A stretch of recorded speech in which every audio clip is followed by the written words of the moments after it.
Good day everyone. By the way, my name is Enrique Pulikit Jr. I am the first reporter of the Group 3 and was given the chance to introduce to you guys our topic, which is all about the planning training session. Okay, before anything else, now with the module content, first is the unit of competency, which is the planning training session. And for the module title, which is also the planning training session.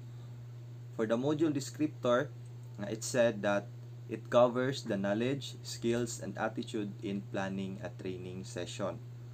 Also, for our learning outcomes, at the end of this module, you must be able to first, una, ito ang identify ang learner's training requirements. So, katong mga training requirements nga need sa isa ka learner. So, i-identify na to na. So, second would be the prepare session plan. So, now as we go through our report, ma-report sa ako ang mga ka-groupmates kung unsa si session plan. And third is the instructional materials. Unsa to nga mga instructional materials ang ginagamit?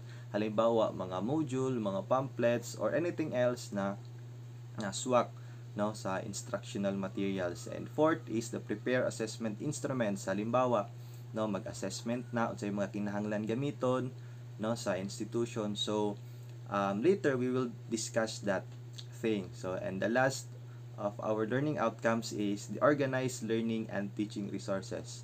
So when we talk about learning and teaching resources, daghan ka itagkakuhaan. Pwede siya mga libro, pwede siya sa internet, pwede siya mag-play ka og video, and anything else. So next is the assessment criteria. Okay, for the assessment criteria, since daghan kaayo 21 ka buok ang atuang assessment criteria and very comprehensive kaayo siya and at the same time sabotable. So we will not discuss that thing, and we will go to the competency based training, which is the soul of our report, asa magtuyok ug magbalik-balik lang og ka-mention ang competency based training. So in a traditional educational system daw, the unit of progression is time and it is teacher centered. So for me, witness nako na ang traditional educational system, which is katong teacher centered, whereas si teacher ra ang naa sa board, siya ang gigikanan sa ato ang knowledge nga from book, istorya ni teacher, share niya sa iyang estudyante, and then si student is maminaw. Whereas in a competency-based training, the unit of progression of mastery and a specific knowledge and skills is learner-centered. When we talk about learner-centered, makita nato si teacher as a facilitator of learning lang. Okay, dili siya ang source sa atoang learning, kundi we are the one who will able to discover, to master our skills, to gain specific knowledge. So that is why gi-adapt sa competency-based training ang learner-centered approach.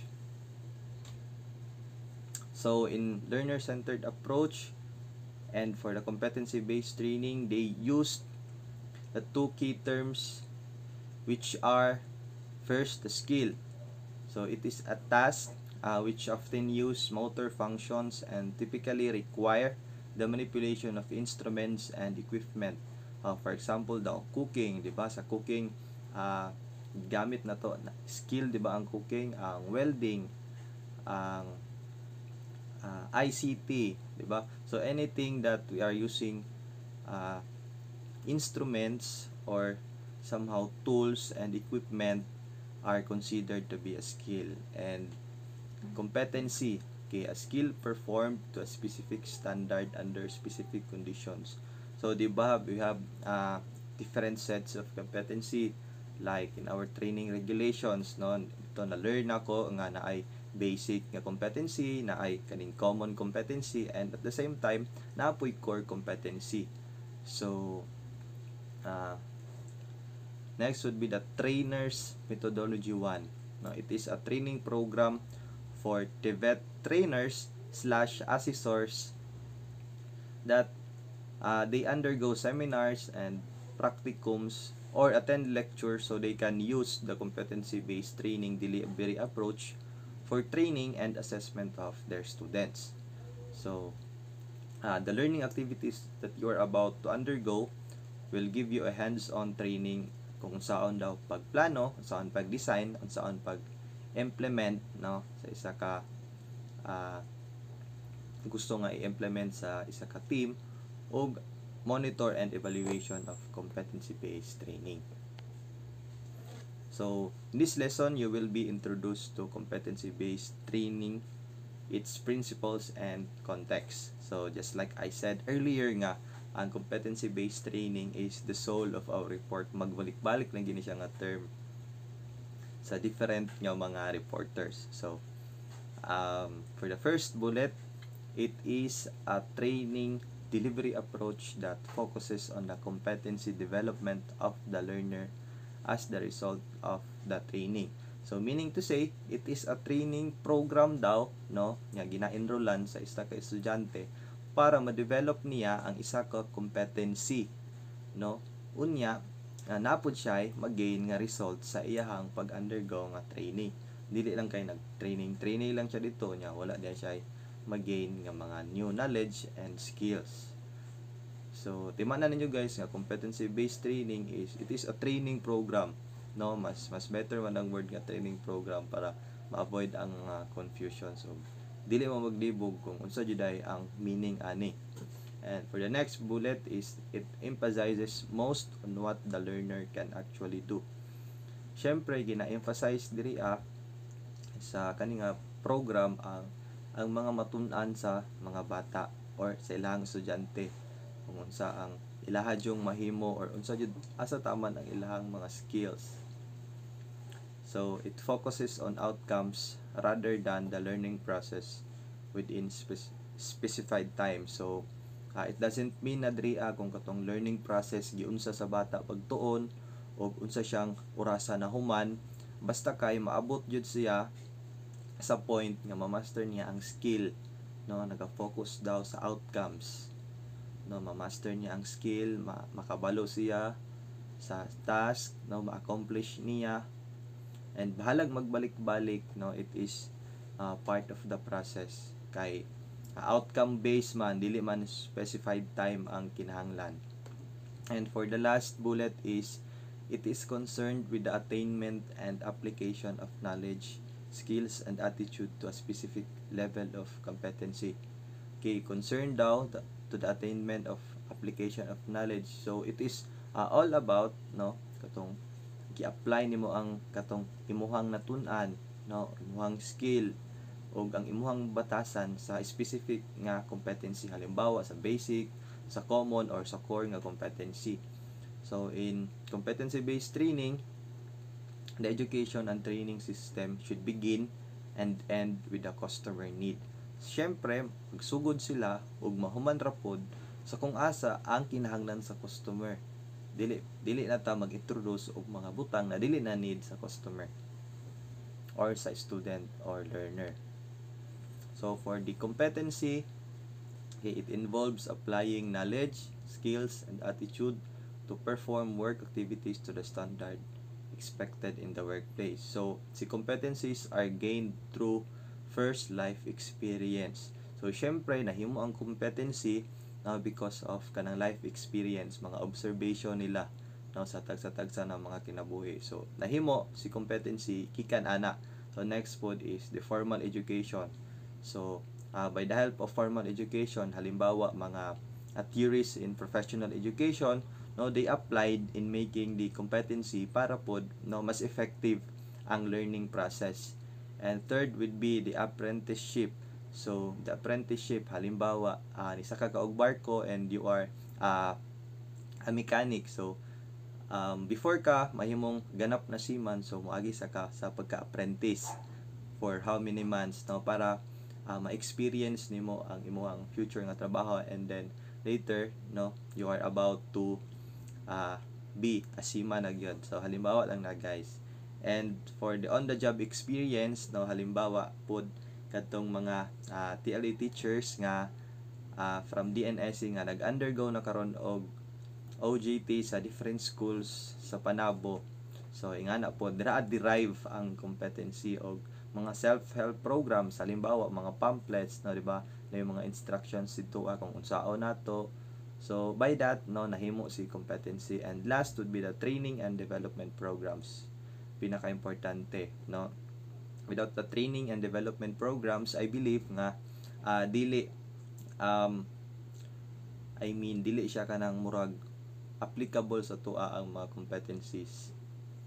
So next is the key features of competency. Being able to do the job. So second is knowing how and why things are done. Third is knowing what to do if things go wrong, and knowing the right approach to do a job properly and safely. So in a competency, no, these 4 bullets here, no, mo ni ang mga butang na we usually accomplish when doing a competency.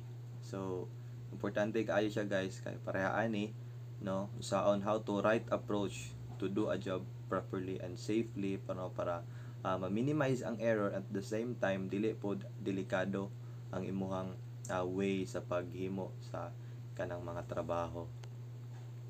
And for the dimensions of competency, no, as you can see, there are 5 rectangles here, and at the center is the dimensions of competency, and an arrow nga nakatutok sa tunga nga rectangle. So first is the task management skills, and followed by contingency management skills, or the job role environment skills. So for the task skills, this requires performance of the task to the required standard as described in the unit of competency and expected in the workplace. So mao ni siya ang mga kuan guys, kadtong mga performance task nga kinahanglan, no, sa isa ka specific nga competency o gina-expect sa workplace nga mahitabo. So meaning to say, kung unsa inyong gitun-an karon, mao pud to ang inyong himuon, no, during the actual performance na, or during na magtrabaho na ka. So muna siya ang example sa task skills. So si trainer needs to provide activities to develop individual actions as well as the whole. Sa trainers, halimbawa si assessor or si TVET trainer, no, maga-provide po siya og kanang mga activity nga necessary para sa isa ka student, no, nga makatuon, and at the same time, no, ma-challenge ang ilahang skill.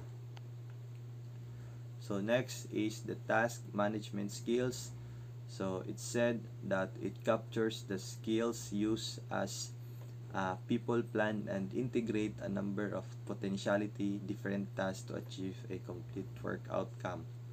And next would be the trainees should be provided with learning activities that develop skills to be able to work efficiently to meet deadlines, handle a sequence of interrelated tasks, and progress smoothly between tasks. So si trainees daw, no, tagaan daw ni trainer ug mga learning activities, just like I said earlier, nga maka-challenge or maka-develop pa sa ilang skill, no, in doing a specific task. Okay, so next would be the contingency management skills. Okay, the requirement to respond to irregularities and break down in outlines. So activities that develop skills of trainee in dealing with contingencies should be well planned. For example, may mga breakdown, irregularities, imperfections, or mga unknown, no, sa contingency management skills, no, we are able to handle ourselves kung naay magkaaberya, no, sa workplace. So sa competency based training, under gyapon ni siya, and ato gyapon ni siya ang tun-an, no, just to handle, no, kanang dili ka maratol, kanang malikayan nimo ang mga hazard, halimbawa, no, kung naay mga breakdowns halimbawa sa system, no, dili ka magpataka-taka og himo og action kung dili hunaon sa nimo una. And exposure to these conditions during the in-house training should be a part of the practice of the skills. So during daw sa in-house training, halimbawa mag-train mo, stay in ang training, no, gina-undergo mo ani nga mga contingency management skills. And the last is the job or role environment. So the requirement to deal with the responsibilities and expectations of the work environment. So as a trainee or a trainer daw, no, kanang we are able to deal sa mga atuang responsibilidad ug kanang atuang mga expectation good sa kanang atuang workplace or sa work environment. So second is our capacity to work with others and adapt to different situations is central to successful performance. So kanang tudluan po ta diri no, kung unsaon kanang makisama daw, no, the capacity to work with others, kanang mo-adapt gani ka sa environment kung asa ka kanang seated karon nga para kung asa daw, no, mo ni siya ang kanang nakapag-bring og kanang successful nga performance. And third is, does the trainee comply with workplace procedures and standard methods in performing the task? So isa po ni siya sa mga questions nga kinahanglan matubag sa isa ka trainee o sa kanang assessor. So does the trainee communicate effectively? So now it is two persons involved here, no. Does the trainee communicate effectively? Syempre if si trainer, no, naga-communicate po siya nga effective sa iyahang mga trainee, then no, mag-respond po si trainee sa iyahang side, no, makikommunicate po siya, makik-ask siya og questions, no, makik-clarify ay nga na. And does the trainee observe enterprise and regulatory requirements? So si trainee daw ba, no, naga-obserba ba daw siya og kanang mga requirements sa sulod sa workplace o mga documents na kinahanglan.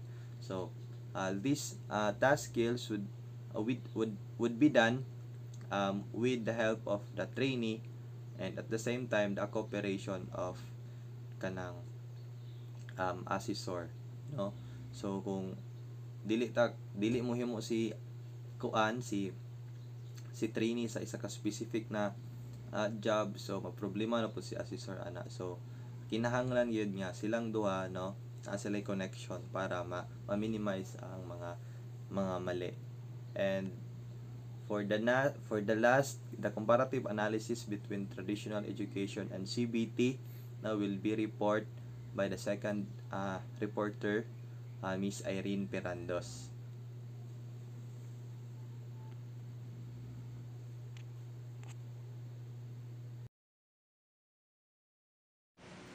Good afternoon. So, this is the continuation of the report of Mr. Enrique, comparative analysis between traditional education and competency-based training. So, as you can see, we have here a two columns stating traditional and competency-based. So, when we say traditional, it is the traditional way of kanang teaching, traditional way of giving instructions, and then competency-based, this is the new way of giving instructions from trainers to their students. So, I will not read all of this class kay it's medyo taas jud siya. So, I will just kanang cite some important lang po. But because I know you already know this one, the traditional and competency based. So, let's go on the first one. Instructors focus on managing instructions and trainers focus on managing learning. So, this means that in traditional way of teaching, the instructors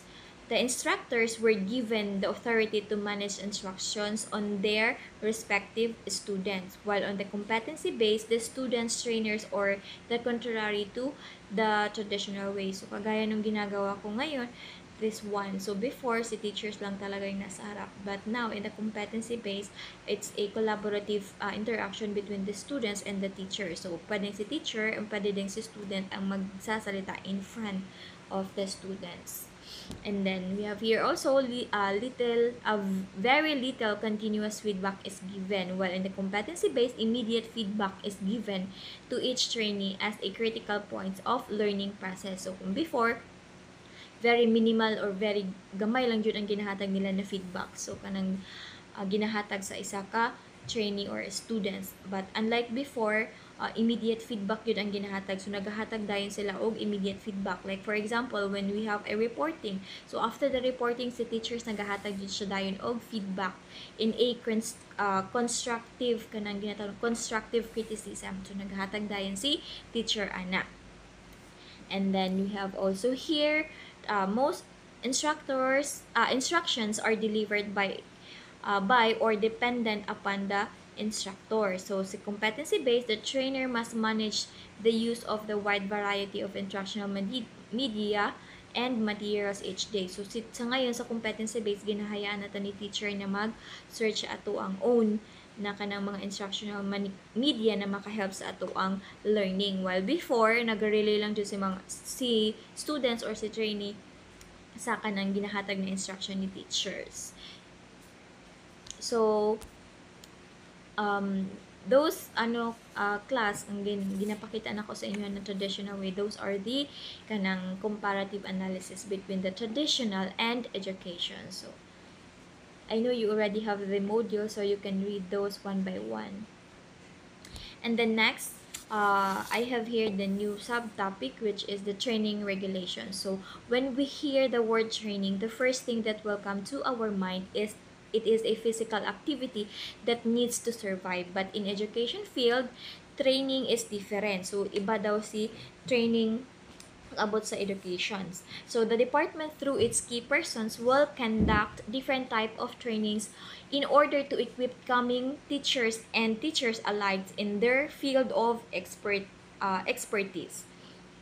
So we have here the mandated TESDA Act of 1994. So Republic Act number 7796. So let me read this to you first. The section number 2, in case wala pa kabalo, establish an administrations of the National Trade Skills Standards of the Republic Act 7796, known as TESDA Act, mandates TESDA to establish national occupation skills and standards. So this one is kanang when you say mandate or mandated, kailangan dyan na to siya na i-follow or isundon. Just like for example, sa ato ang situation, di ba karon na yung ginamandate ang law na mag-wear og mask. So this one also si TESDA nagamandated po sila na kailangan pud nato na i-follow. So mo na siya ang training regulation, mo na siya ang ginatawag na Act, Republic Act number 776 of 1994.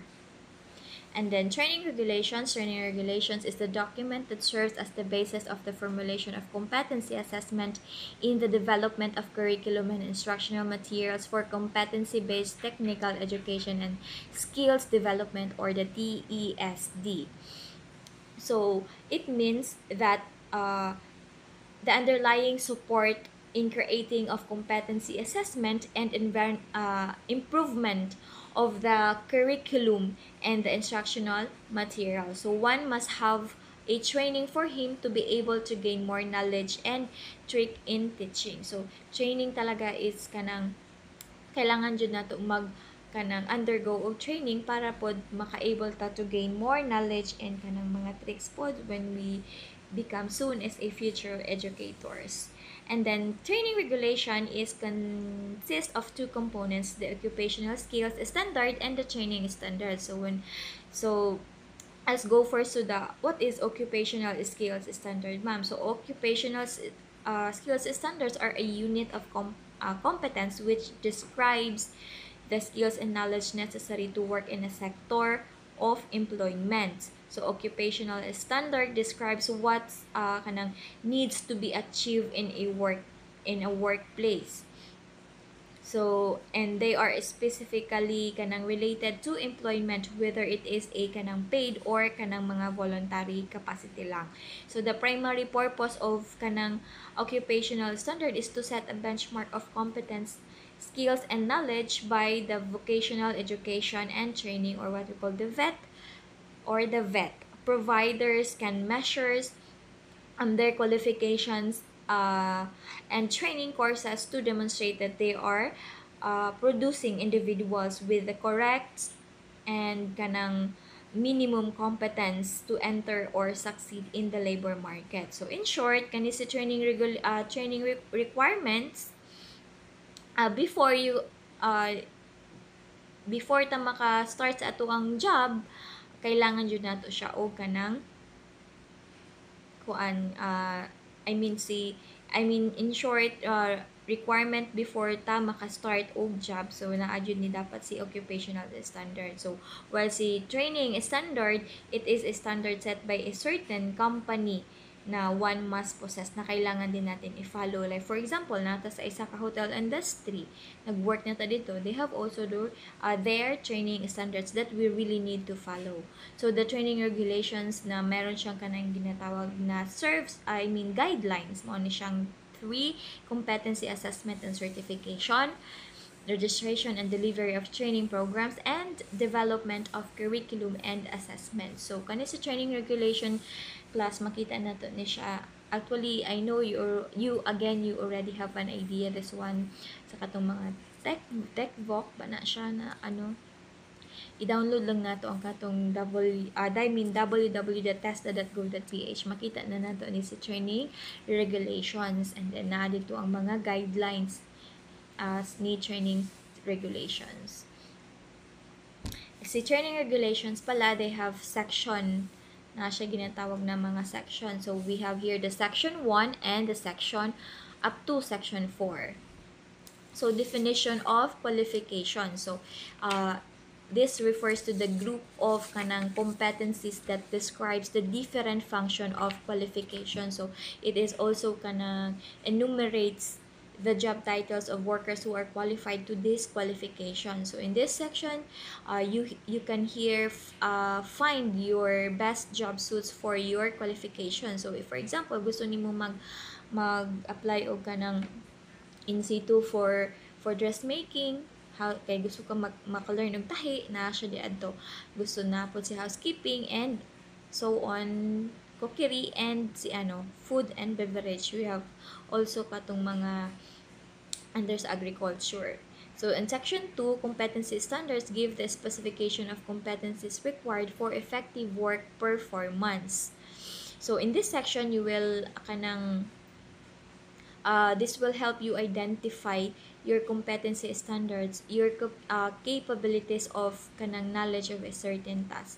So diri na kanang section 2, makita nato ang mga competency standards, capabilities, and knowledge sa a certain task. And then next section 3, training standards. So contains information and requirements of designing training programs for a certain qualification. So in this section, it is now your time to kanang gather all the requirements and prerequisites for you to qualify the positions. So it includes kanimo na siya ang curriculum design, training delivery, training entry requirements, tools, equipment, and materials, training facilities, trainers, qualification, and institutional assessment. So makita niyo to lahat doon sa training regulations. So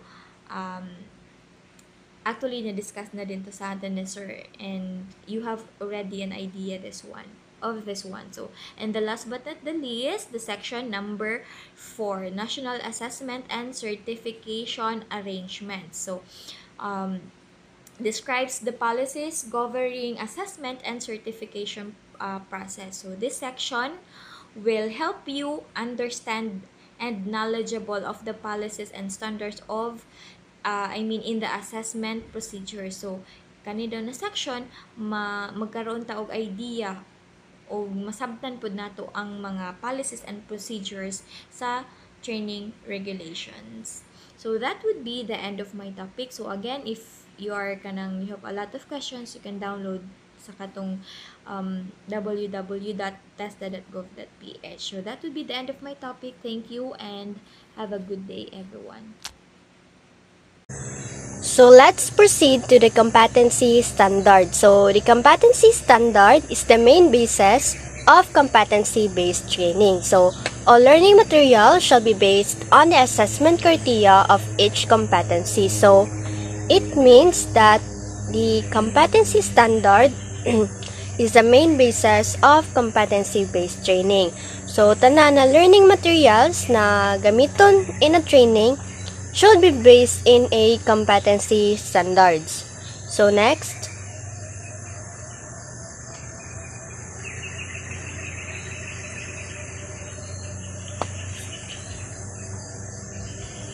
So, competency standard or CS is the written specification of the knowledge, skills, and attitudes and values required for the performance of a job, occupation, or trade, and the corresponding standard of performance required for this in the workplace.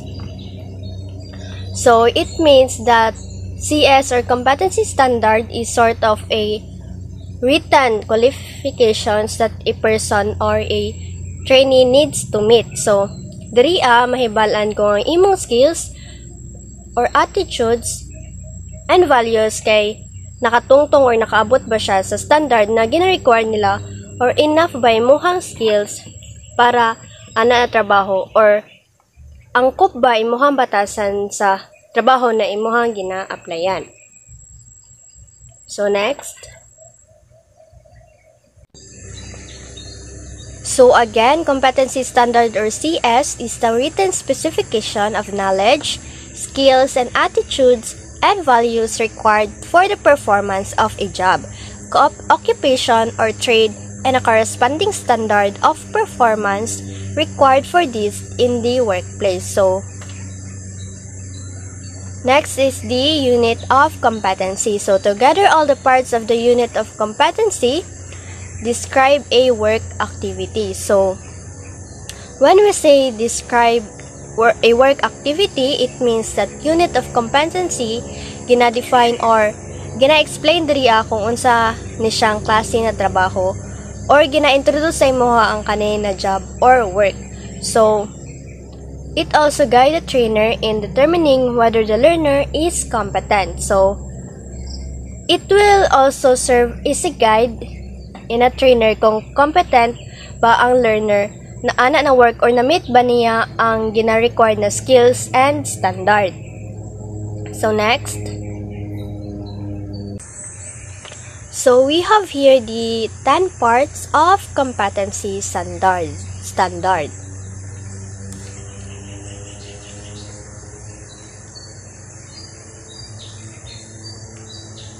So, we have here the 10 parts of competency standard. So, the first one is the unit title. So, in the unit title, it defines the area of competency. It also written in output terms. For example, obtain, prepare, and supply materials for production. And take note that it should be verb.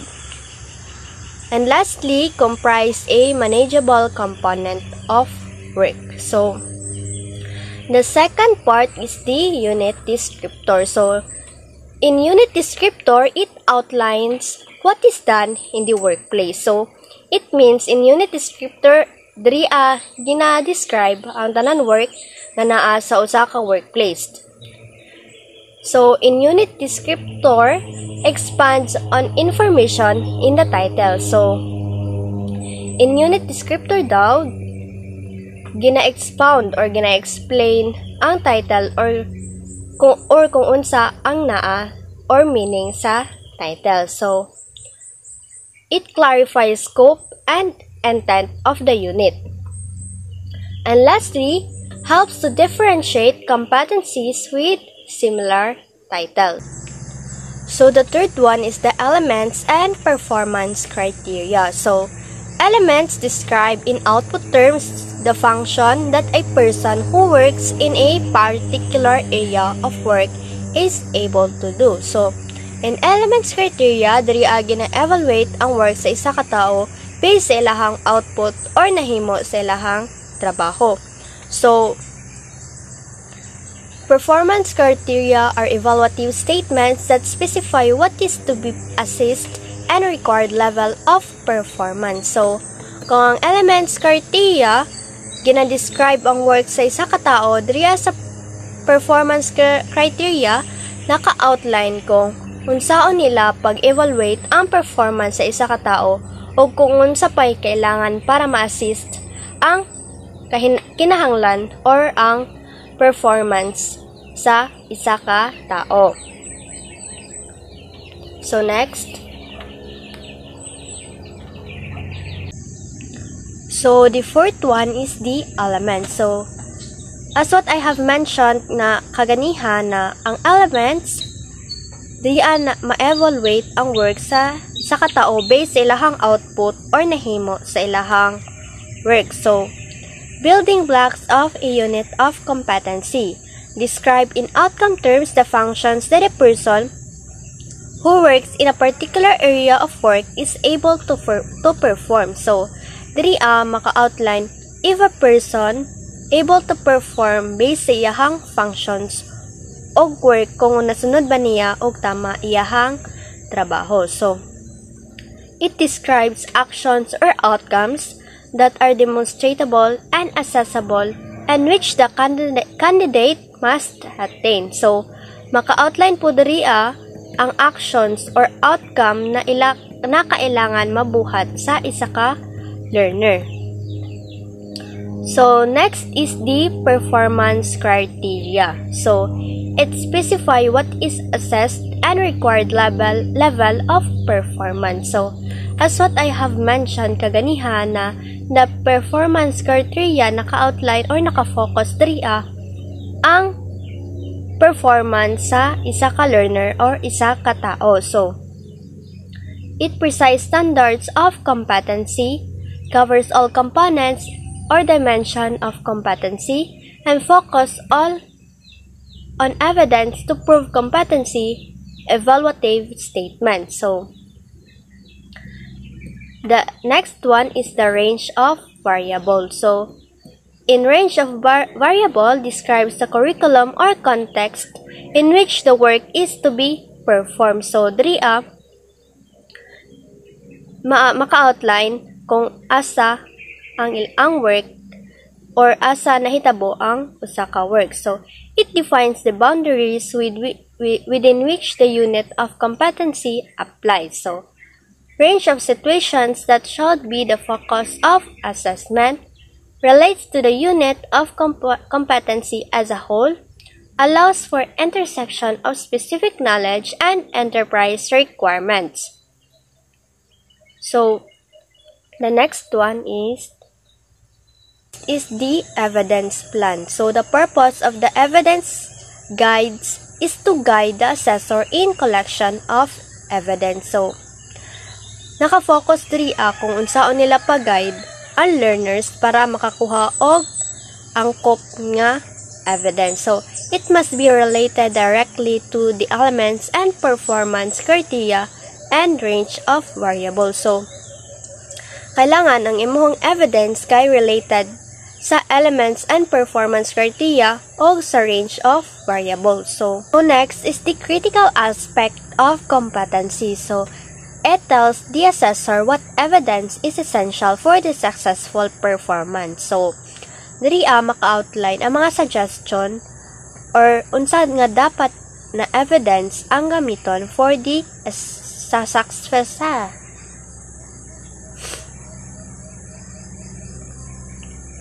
So, next is the critical aspect of competency. So, it tells the assessor what evidence is essential for the successful performance. So, diri maka-outline or makabutang kung unsa nga mga evidence ang essential para sa successful na performance. So, it identifies the essential. So,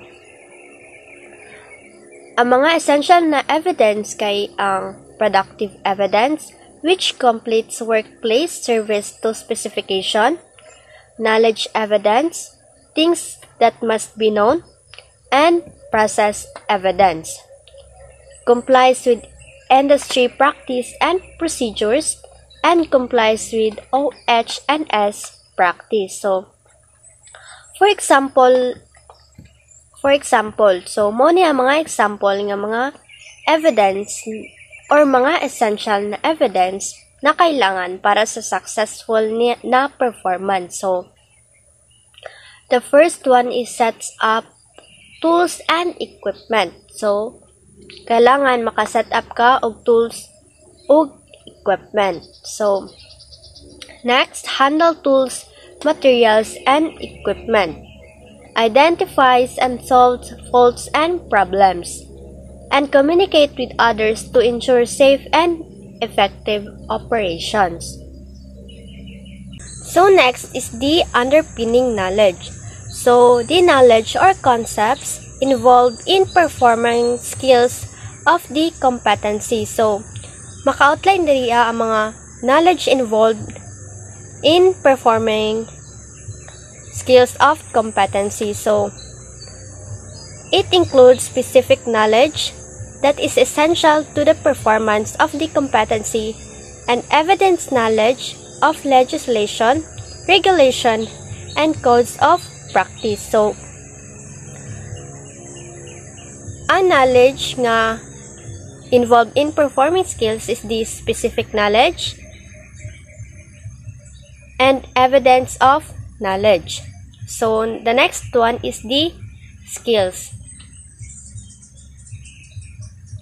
So, skills needed to achieve the elements and performance criteria in the unit of competency.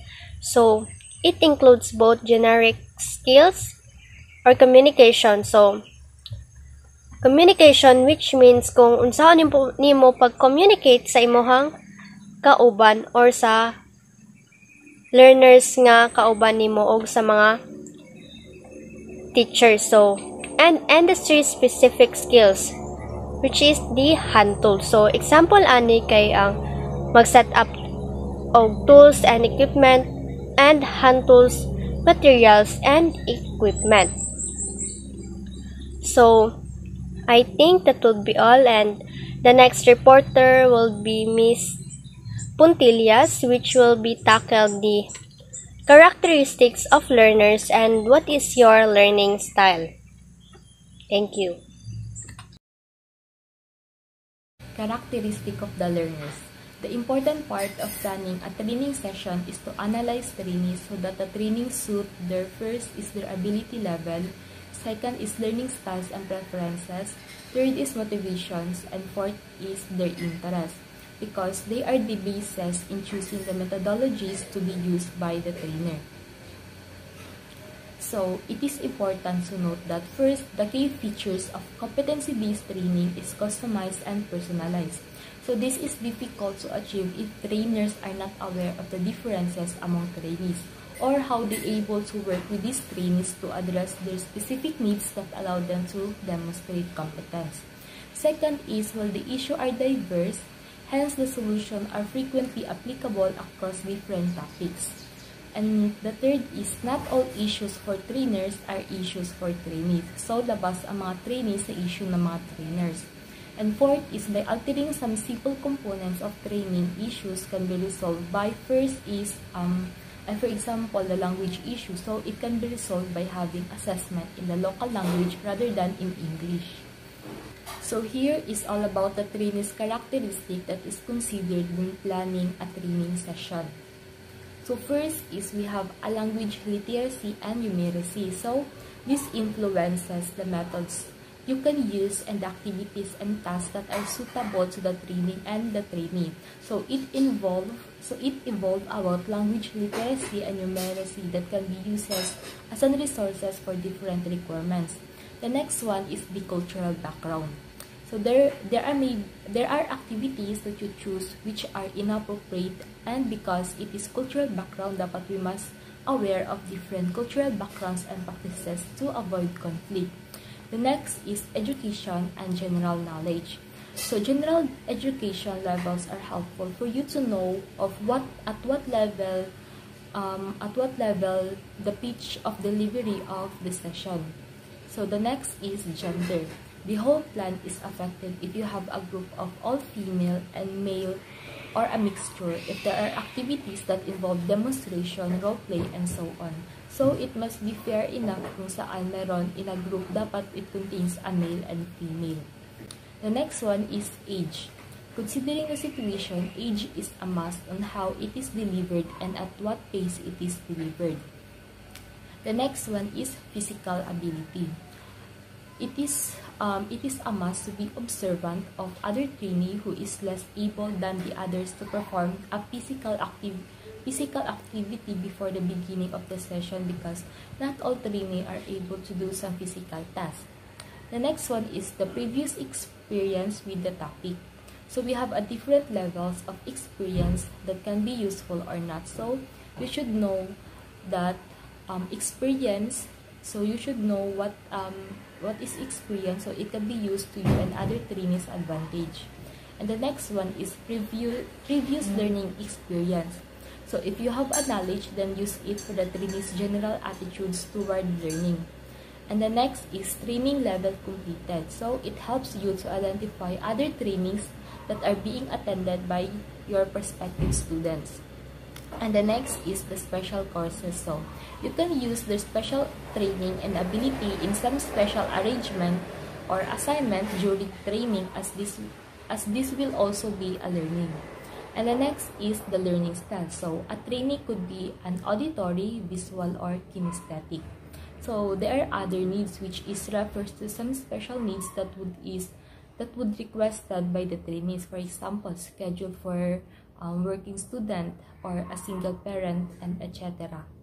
Next is learning styles. So there are some trainees that sit through hours of lectures and retain all the information presented, while others are getting benefit more from hands-on lab classes. So what is the reason? So the reason is that trainees have different learning styles. Magkakaiba tayo ng learning style which we intended on how we comfortable with. So which it represent both the trainers and the students, because the problem is that paano if turo ka ng turo but only some of them are able to benefit, so what about the others? So the only trainees can help at least so the trainees can at least help themselves by finding out what kind of learners they belong. Hence, they can also customize their study habits to that particular style. So there are three major groups of learners, which are kinesthetic, visual, and auditory. So these groups represent the three different kinds of trainees who are all presented with difficulties during their education. So we are all familiar naman to this learning style, because we also experienced this since high school, wherein pinapatake tayo to determine if we are in a visual or more on kinesthetic kinds of learning or in auditory learning. So visual.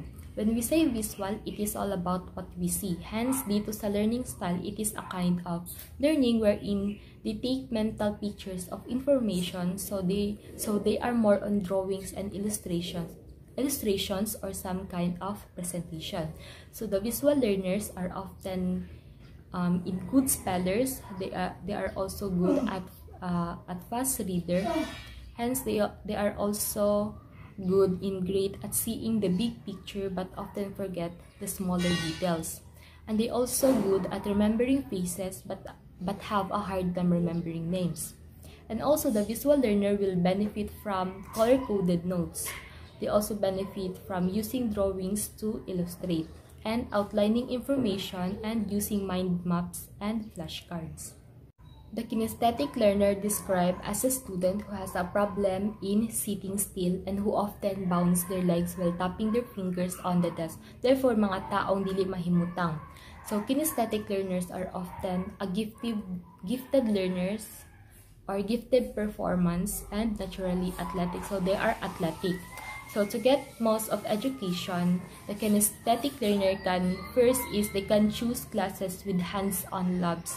Second is study with a loud music in the background. Third is they can use memory and flashcards. Fourth is they can study in a small groups. And fifth is they take breaks often during study time. Auditory. So auditory learners are those learners that more on hearing they have the ability to remember speeches and lectures in detail just by listening to it. So, opposite sila sa visual learner. So, the auditory learner is meron silang first is strong language skills. Second is a well-developed vocabulary. Third is the ability to follow spoken directions well. Fourth is a hard time remembering faces but easily remembers name. So, just what I said, opposite sila sa visual learners because the visual learners is madali lang sa kanila to remember the faces but nahihirapan naman sila in remembering sa mga pangalan. So, the auditory learners is easily remember name while the visual easily remember the faces. So, for the auditory learners to get the most out of class is it can be helpful if they first is record lectures, second is use word associations, third is listening to audio tapes, fourth is read notes aloud, and fifth is sit in the front of the class where the teachers can easily be seen and heard, and last is study and discuss subjects with other students. So the next topic will discuss by our co-reporter, Mr. Sapilan. Trainees' current competencies. So trainees' training needs is another important data that you need to collect as a trainer so that you will be able to identify the skills and competencies needed by individual trainee. So, the first place, no, kailangan na to mag-collect og data sa atong mga trainee. So, bago na to i-introduce ang atong mga competency na kabilang sa atong specialization. So in CBT, competencies or skills that are already previously acquired by the trainee will no longer be repeated in their learning activities. So, pinaagi sa pag-gather na itong data, nung may balaan na to kung unsa na ang mga na-obtain sa mga students or mga trainees ug para malikayan na to nga pagbalik-balik sila kuha silahang mga competencies and mahapsay ang ato ang training lesson plan. So, next is current competency. So, current competency are the skills of knowledge or your new trainees obtained through formal training, work experience, or life experiences. So mo nino ang mga trainees no na naibalan na nila ang mga skills sa knowledge pinaagi sa ilang pag-train or ilang mga experience nga naa sa gawa. So, you should be determined before you can prepare your session plan. So, does not include the same competencies where the trainees are competent. So, pinaagi no dapat so sa pinaagi ni no dili na dapat nato ay include sa atong competencies ang mga ilang na obtain para makabuhat og hindot na session plan. So, next is how the current determined. So, current competencies can be determined by the using following. So, first is a self-assessment checklist. So sa kaning self-assessment checklist no kay dili makita ang mga qualification nga kwaon sa isa ka trainee. So, for example no sa SMAW na dito ang isa sa mga nasa checklist dito ay ang identifying the tools and equipment sa SMAW. So, pinaagi aning sa assessment checklist no diri nimo makita kung unsa ang mga weaknesses and strength sa imong trainee. So, next is proof of competency. So, proof of competency no. So ang pasabutan nino kay mo ni ang mga proof of certificate. So, ang example nino kay ang mga competencies nga na-obtain nasa imong mga trainee. So next is pre-assessment results. So, pre-assessment in CBT has the following function. First is diagnostic, second is formative, third is summative assessment. So, in the next slide, we will dig deeper in these three. So, first is diagnostic. So, diagnostic no kay mao japon ni ang mga so pinaagan ng diagnostic no maibalaan sa trainer kung unsa ang mga competency nga na obtain na sa mga trainee. It means so pinaagi no nga malikayan na ang pagbalik-balik kung pagwa sa ilang competency. So, in diagnostic, you can prescribe the remedy till you understand the cause. So, next is formative. So, ang formative no kay mo na siya ang mga assessment, assist and support learning or by providing tigap. So mo kani ang mga pa pinaaga nino ma-assist ug matagaan og feedback ang mga trainee para sa ilang mga weaknesses, para sa ilahaning para sa sunod nila makuha nila or mag-try sila balik kay kaya nila ipasar. So next is summative assessment. So in this case, so summative assessment no kay so kaniyang summative assessment kay mo ni sila ang similarity sa nga sila pagka-similarity sa diagnostic nga nag-collect og data sa mga trainee para may balaan ang weaknesses and strength sa trainee para mabalaan kung unsa ilang mga kailangan pang buhaton.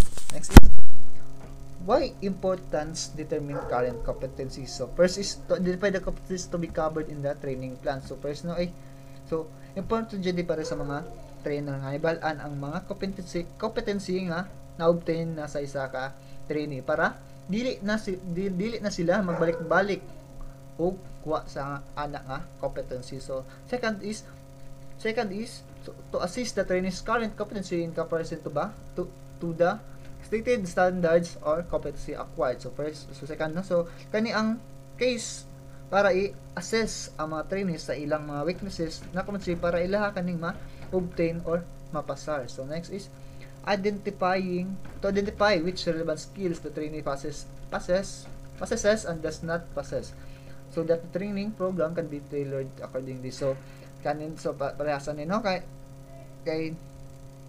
so para sa kung pare-parehas ang gingon ganina no nga dapat jud magkuha ta og mga data sa tong trainee para makita dira na to may balan ang mga weaknesses and strength sa isa ka trainee para diha na lang ta as a trainer, diha na lang sila mag-focus sa weaknesses sa isa ka trainee. So next is assessment methodology.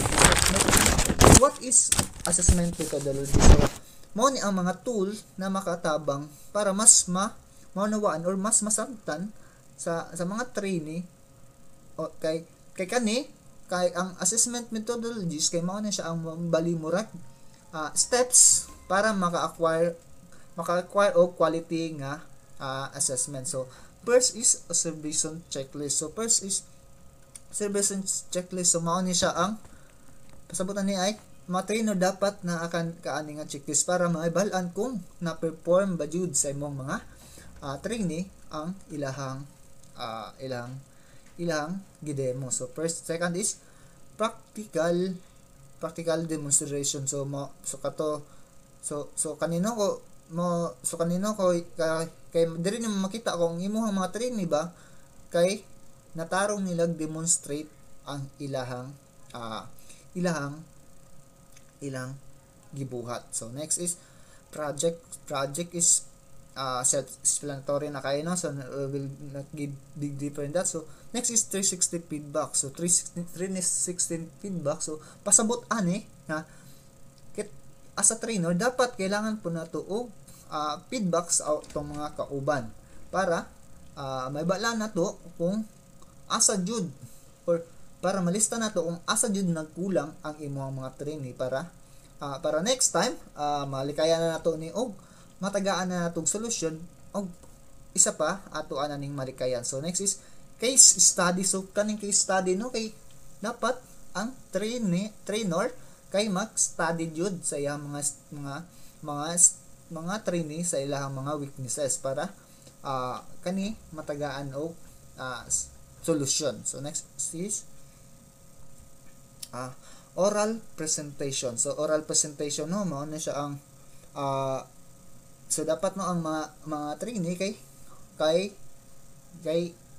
ready na sila ani kay pag human nila og demo ipakita for example no sa SMAW oral presentation pag human og demo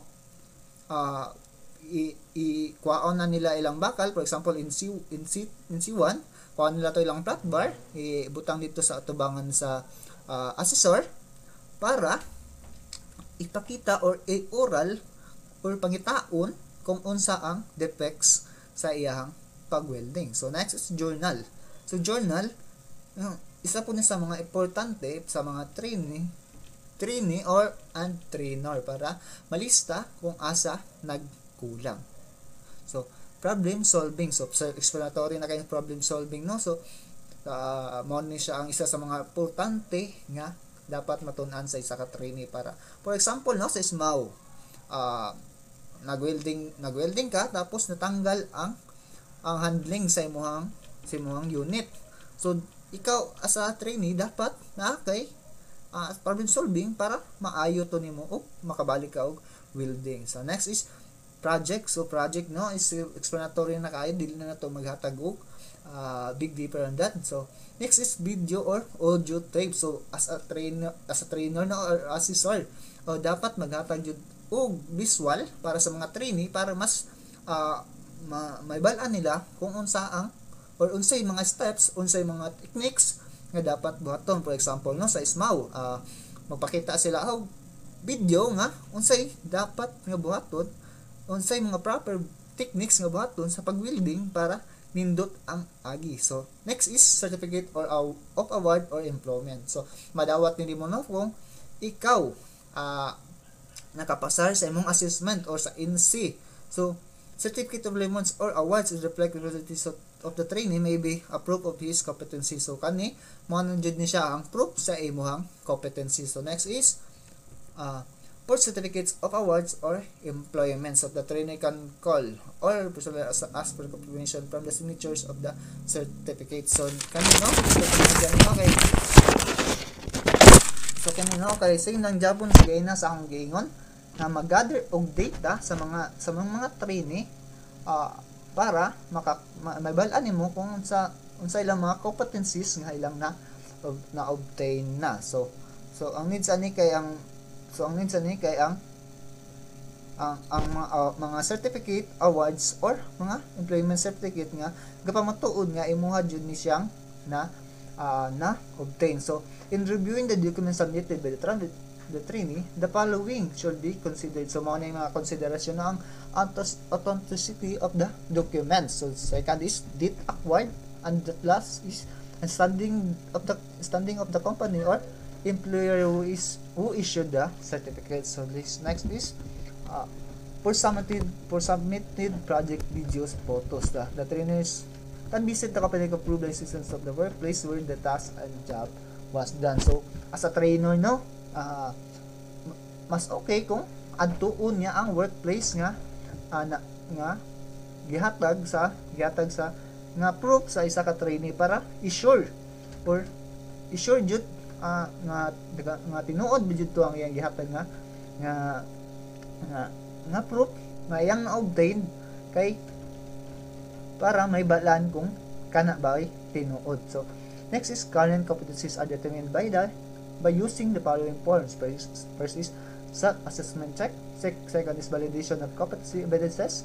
Summary of current competencies versus required competencies.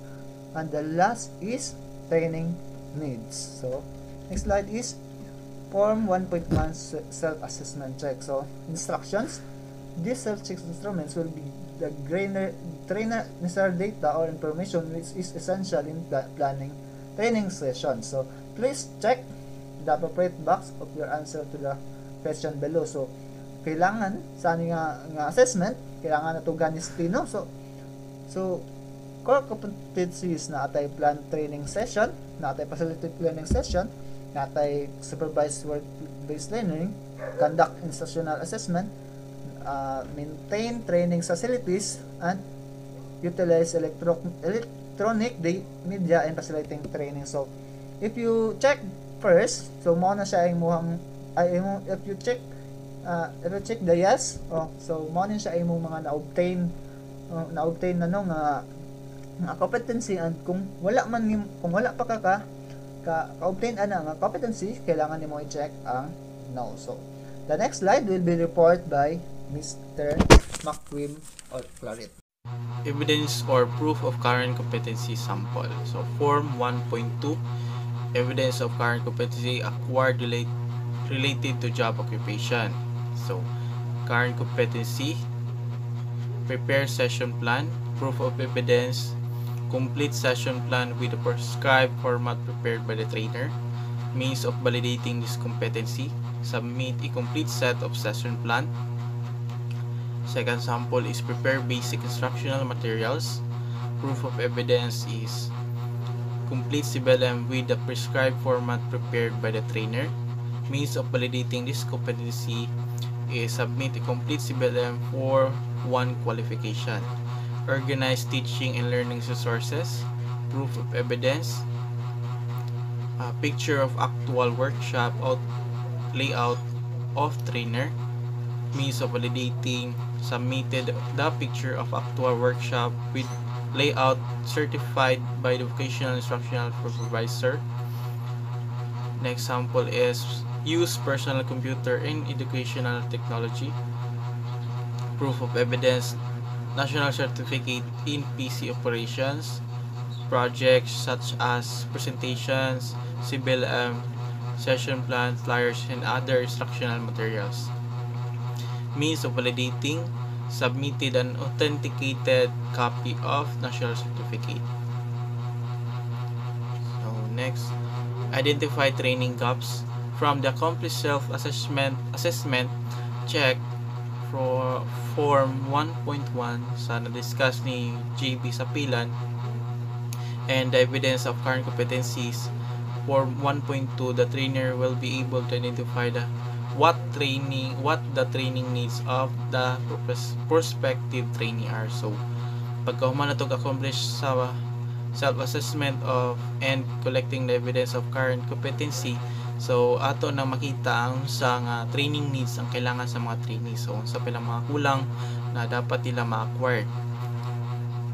So Form 1.3, summary of current competencies versus required competency sample. So required units of competency, so mali siya mga kailangan na competency nila na ma-acquired or bali ang learning outcomes.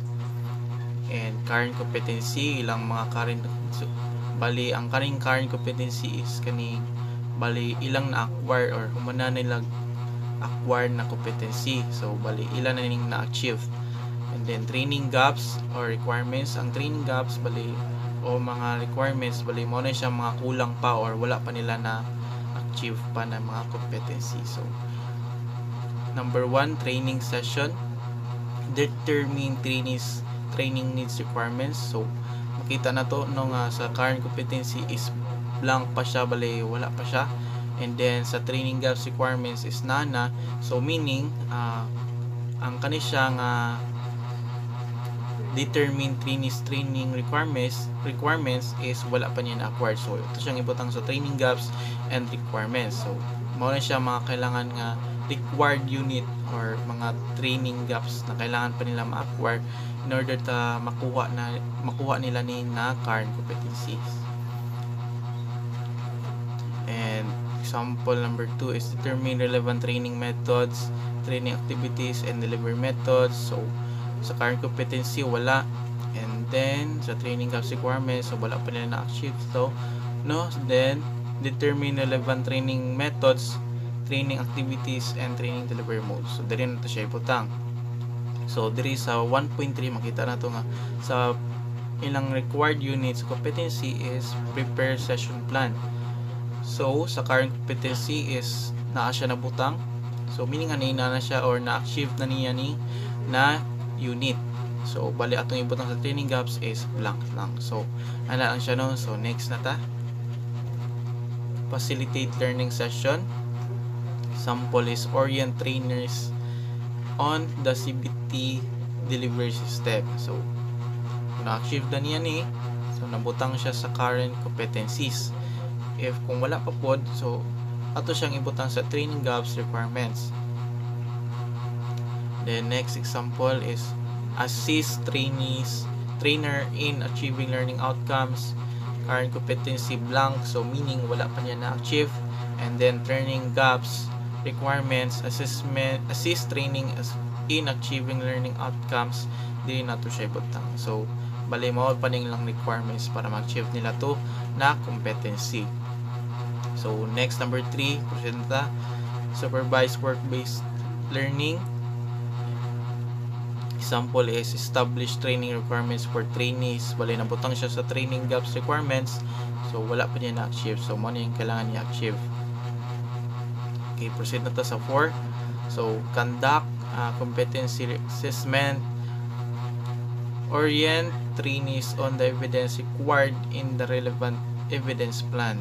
So current competency diri siya nabutang, no, so meaning na-achieve na niya or naumana or nakabalo na siya ani nga competency.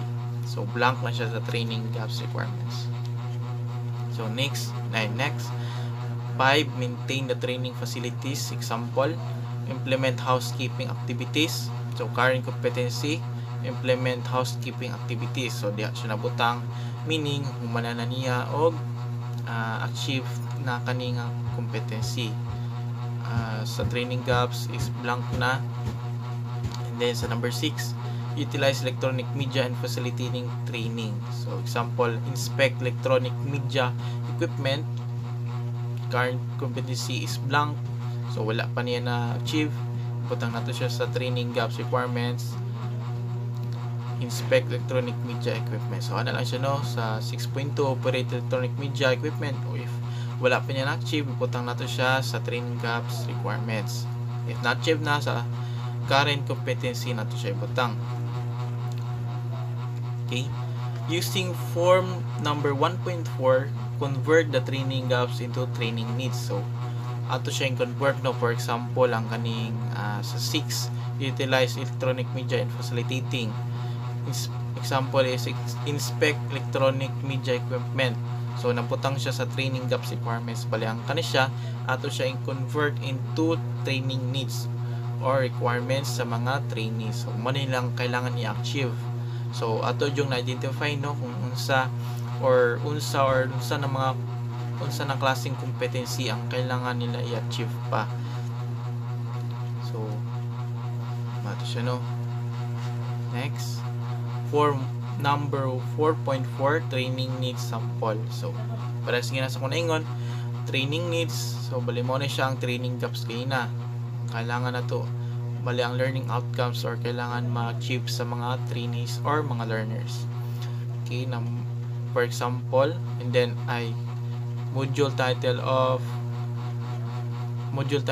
module of instruction.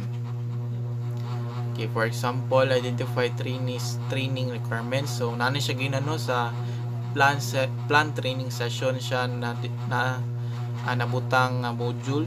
So mo na yung module plan training session, identify training needs, trainees training requirements. So mo na siya yung training gaps gina and convert into training needs. So mo na siya ang kailangan i-acquire sa mga trainees. So next example is conduct pre-assessment sa module title na facilitate learning session. So mo na siya ang kailangan i-achieve sa mga learners in order to achieve na siya unit of competency. Another example is establish training requirements for trainees. Sa module title niya is supervised work-based learning.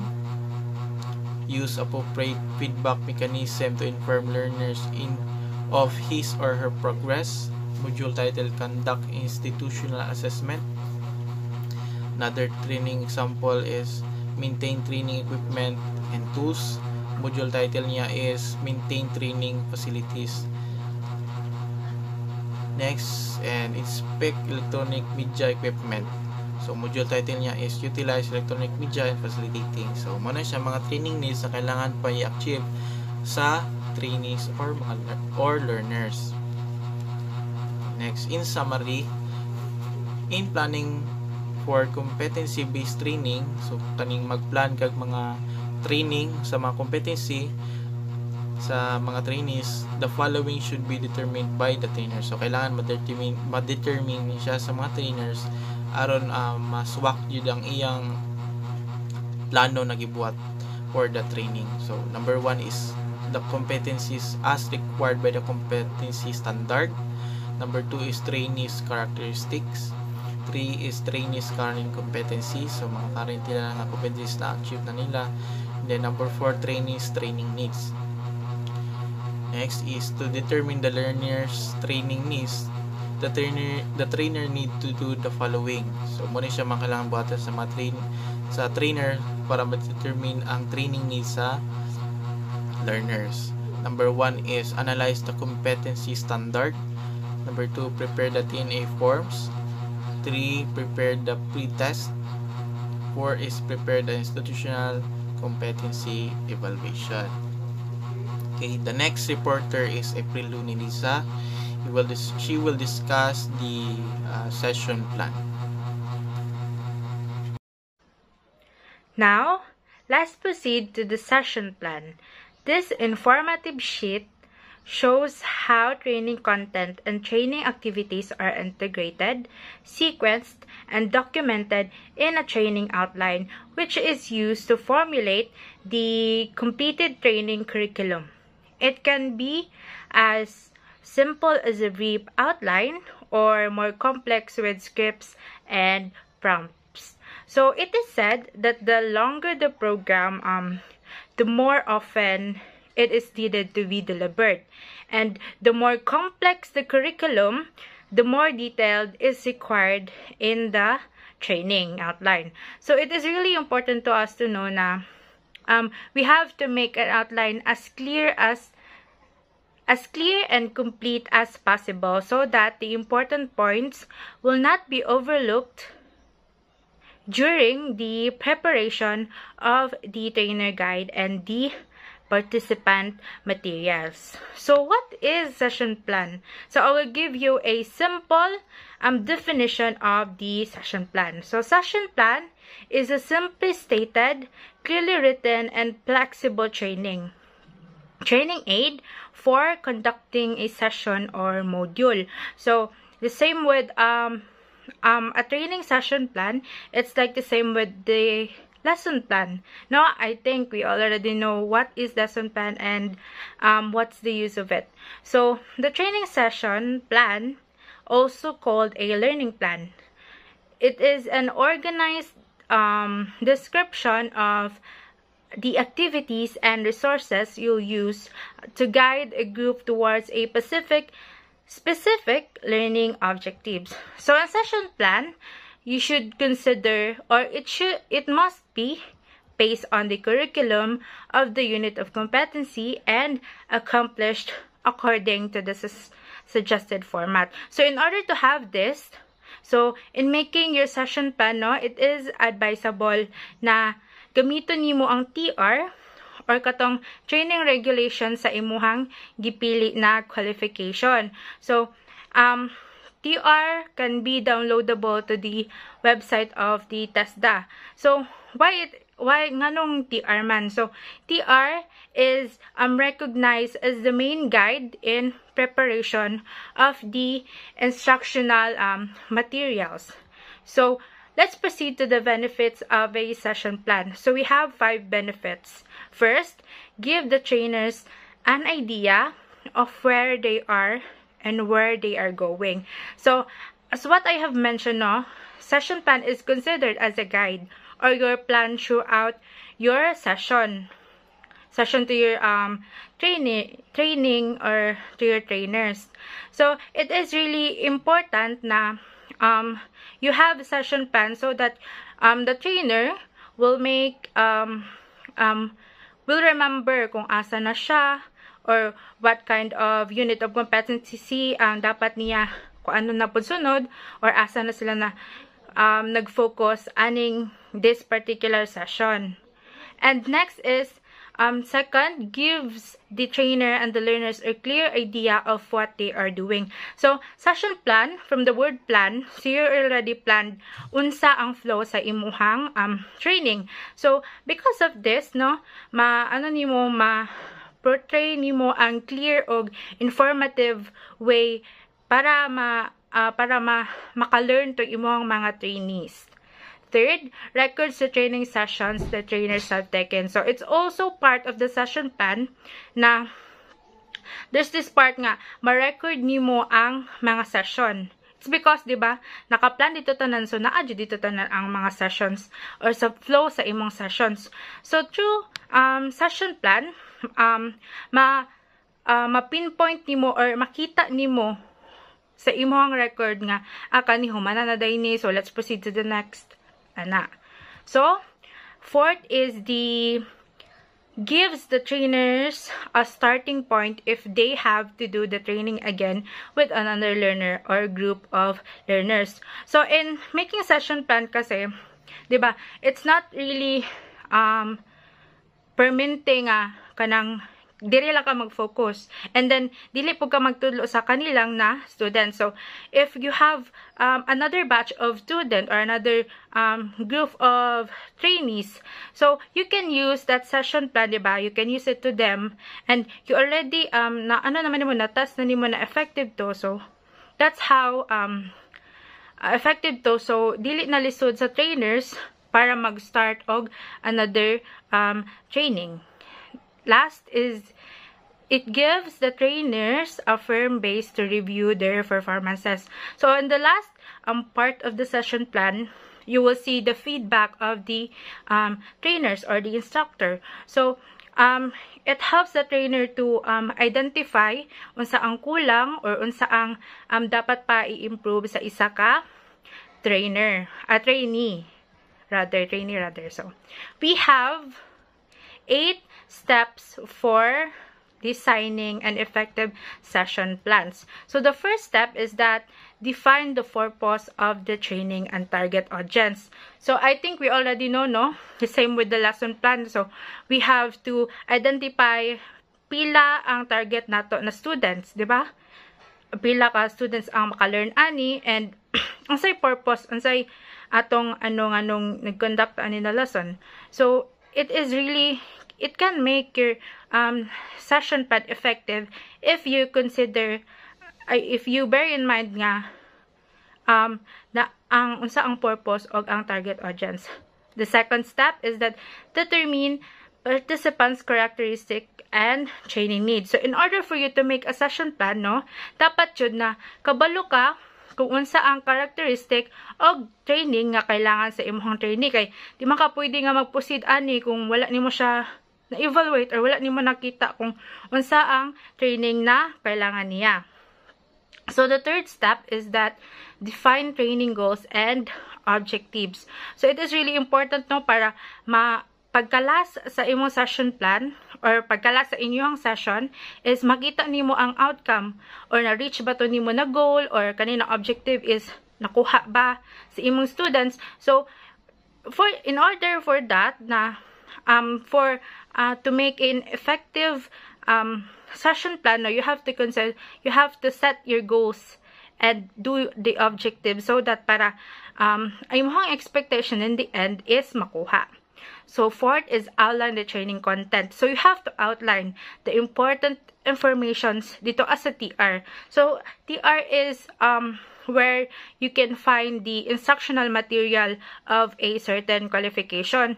So you have to outline it kung unsa tong dapat niya buhaton ani, unsay buhaton dapat niya ani. So you have to outline so that dili na confusing para sa imuha as a trainer and sa imuhang trainee.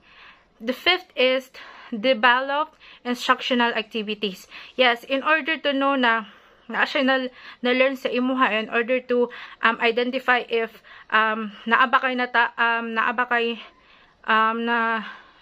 natudlo na tarong sa imuhang trainee. So you have to make an activity so that instructional activity so that mabalaan nimo kung nagka-learn ba sila or naapabay kulang, so that para in the end or in the end of the session naa kay makita nga output nila and for you to give feedback kung tama ba niyo or dili. The sixth step is that prepare the written session plan.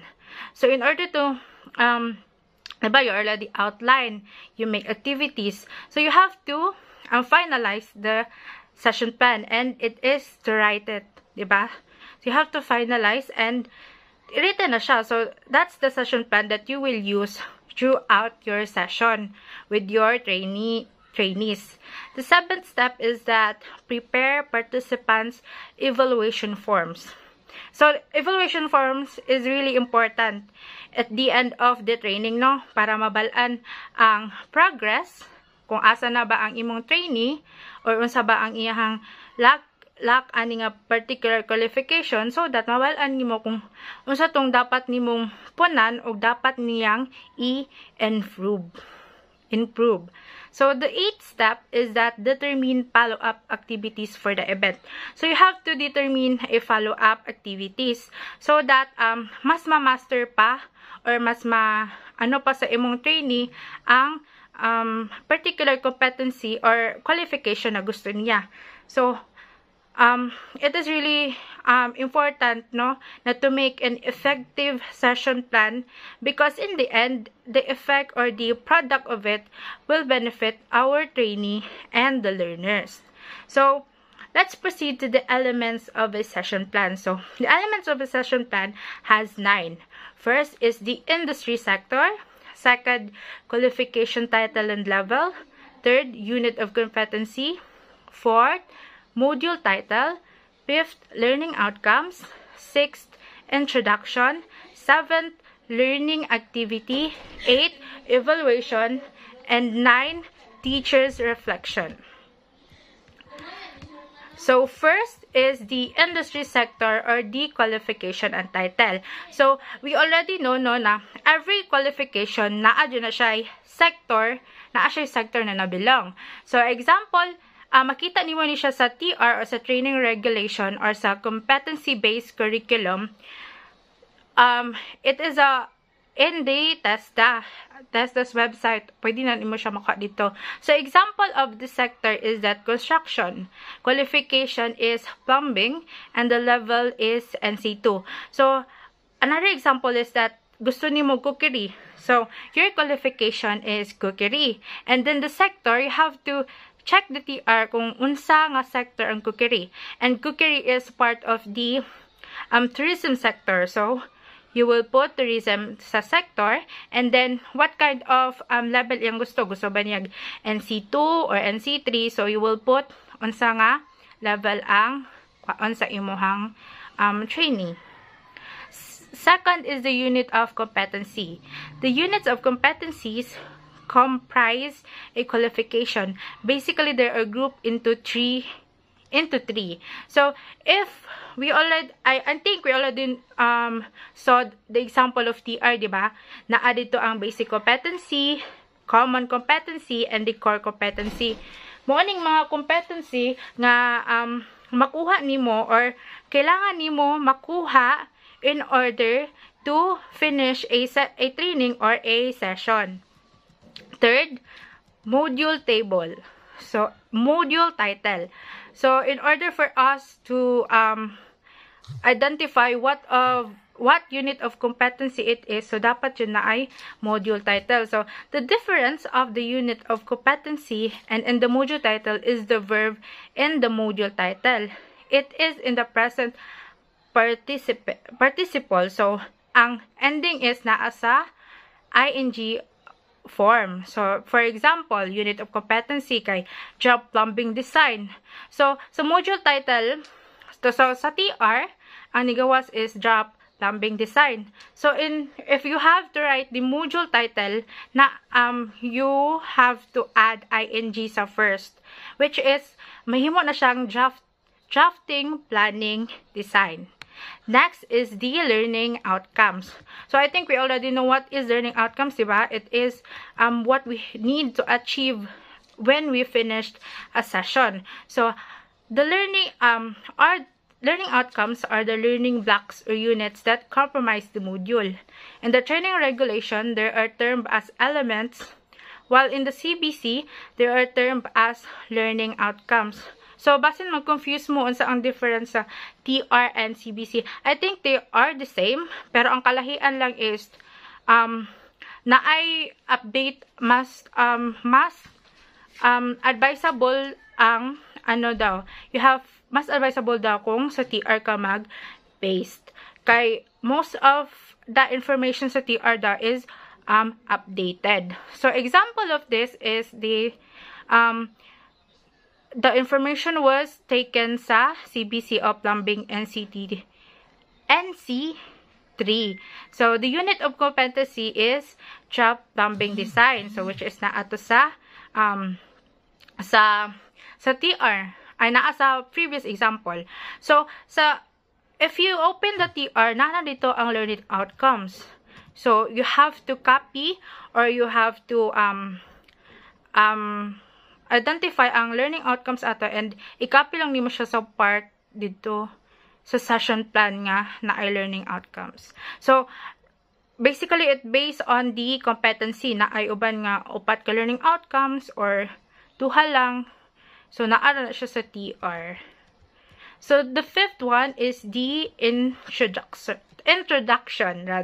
So, introduction, this is the part of the session plan that intends to motivate the student to learn. So, it will acquaint the students to what he or she is. So, first is going to learn in the module. Second, why is it important? Third, how it relates to what has already been learned. So, it is also termed as module description in the CBC. Pero in the TR, it is a unit descriptor ang nakabutang. And example of this is the unit of competency. So, the same ang sample, it is draft plumbing design. So, ang module descriptor of draft plumbing design is makita lang po di mo sa TR. So, the example is, this module covers the knowledge, skills, and attitude in drafting of various plumbing designs and or working drawing taken from the approved plumbing design. So, it describes the module or unsa ang nasulod sa module. So, the last element or the sixth element is the learning activities. So, the learning activities, these are the actions the student will do to achieve the learning outcomes stated in the module of instruction. So, in order for the trainer to know if naka-learn ba ang iyang trainee, di ba, it is the content. It starts with the content and it will end in the product. So, in order for you to get the product, you have to do the process of doing activities and doing activities per activities nga kailangan sa imong trainee in order to achieve his or her iyang desired nga qualification. So, mostly no sa ang kaning learning activities is nagabay siya sa learning outcomes because it aims to had a result na good for your trainees. So that ends my assigned report, and Mr. Ngoho will going to discuss the 9 events of instruction. So this is 9 events of instruction. First is gain attention. Attention plays a very important role in a student's success in the classroom. Attention allows students to tune out unrelated information, background noise, visual distraction, and even their own thoughts. So, gain attention is dapat mong makuha ang attention ng iyong mga estudyante upang hindi sila mapunta sa mga bagay-bagay na hindi naman related sa iyong lesson. At mahalaga ito upang magkaroon ng interes ang iyong mag-aral na mapanatili ng motibasyon ng pagkikig-ugnayan sa iyo. Example sa gain attention is mag-play ka ng video clips or mag-tell ka ng mga jokes para hindi sila maboring sa iyong discussion, at mag-present a challenge o kaya mag-play a game para mas ganado sila makinig sa iyo. And the second is inform learners of objective. Articulating learning objective helps instructors select and organize course content. So, ang pagbibigay ng mga inasahang tungkol sa nakakatulong ito sa iyong estudyante upang maunawaan ang buong larawan ng iyong lesson. At pagbibigay ng mga inasahang tungkol sa kung ano ang iyong kanilang matutunan ay nakatulong na ilagay ang iyong audience sa isang learning mindset. So, number 3 is stimulate recall of prior knowledge. So, the first 3 steps will be part of the introduction. Oftentimes, these steps need to be integrated with activities to be and the beginning of the training session. So, ibig sabihin na buang bagong kalaman upang kapag ang stock knowledge ng mga estudyante na maalala ay ginagawa itong mas madali ang pagkonekta ng kanilang mga stock knowledge para sa mga bagong impormasyon na kanilang mga nalalaman. So number 4 is present the stimulus materials.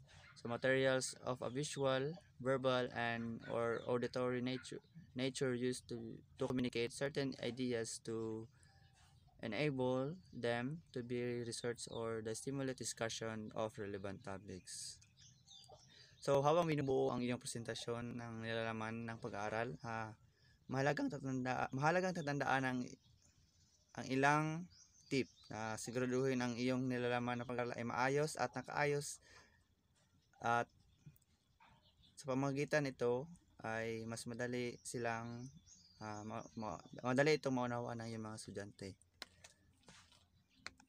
Sa number 5 is provide guidance for learning. So presentation of the stimulus of the topic of content to be learned depends on the method chosen to be appropriate by the trainer. So bilang isang future teacher, kailangan nating gawing simple at diretso ang karanasan sa pag-aaral hangga't maaari. Dapat nakakatulong ito ay para maging malinaw ang iyong tagubilin upang maiwasan ang anumang pagkalito ng iyong mga estudyante. So dapat nating i-guide ang ating mga estudyante para mas madali nilang maunawaan kung ano ang iyong pinapagawa sa kanila. So number 6 is illicit performance. Every content should be given an opportunity to practice. Knowledge contents would require to prepare self-check, while skills to be mastered should be provided with task sheet, operation sheet, or job sheet. Pagkatapos nating maipakita ang nilalaman, kailangan tayong maglaan ng oras para magsanay ang mga mag-aaral. At pagkatapos sa lahat, ito ay unang pagkakataon ng iyong audience na ilapat ang kanilang natutunan sa iyong lesson. So example sa mga illicit performance is role-playing situation kayo, o kaya group discussion and sharing your ideas. So number 7 is provide feedback. Since a CBT provides for a self-paced learning, instructional materials should be developed to allow for self-evaluation, which is a venue for providing feedback for self-paced learning. So ang feedback ay ang tanging paraan upang malaman ng iyong mag-aaral kung ano ang kanilang ginagawa at kung ano ang kailangan nilang pagbutihin. Mas madaling ipatupad ito upang ang pangkaranasan sa pag-aaral na pinapamumunuan ng guro ay mas mapadali. So number 8 is assess performance and approach to educational assessment that requires students to directly demonstrate what they know and are able to do through open-ended tasks such as constructing an answer, producing a project, or performing an activity. Katulong ito sa mag-aaral na maunawaan kung ano ang alam na nila at kung ano ang kailangan nila upang gumugol na mas maraming oras sa pag-aaral. So last is enhance retention and transfer. So job sheet are practice tools that integrates tasks learned in the learning outcomes. Try to make job sheet with different performance condition to expose the trainee in a different condition or situation in actual job. So pagkatapos ng pagtuturo, kailangan mailapat ang mga mag-aaral kanilang kalaman ng mga totoong sitwasyon sa mundo. Ang hakbang na ito ay masasabing pinakamahirap sa lahat ng mga kaganapan. Tsak na gumugugol ka ng maraming oras na nagbibigay daan sa mga mag-aaral na sanayin ang kanilang mga sarili. So this is a part of the learning activities. First is learning content. Learning content is broadly defined as the topics, themes, belief, behavior, concepts, and facts, often the group within each subject or learning area under knowledge, skills, values, and attitudes that are expected to be learned and form the basis of teaching and learning. Second is presentation. Presentation will consist of an introduction, the body of the talk, and conclusion. The introduction prepares the audience for what you will say in the body and of the talk, and conclusion reminds them of your key points. Good presentation raises question in the listener's mind. So, third is practice, and fourth is feedback. Feedback is information given to the learner about the learner's performance relative to learning goals or outcomes.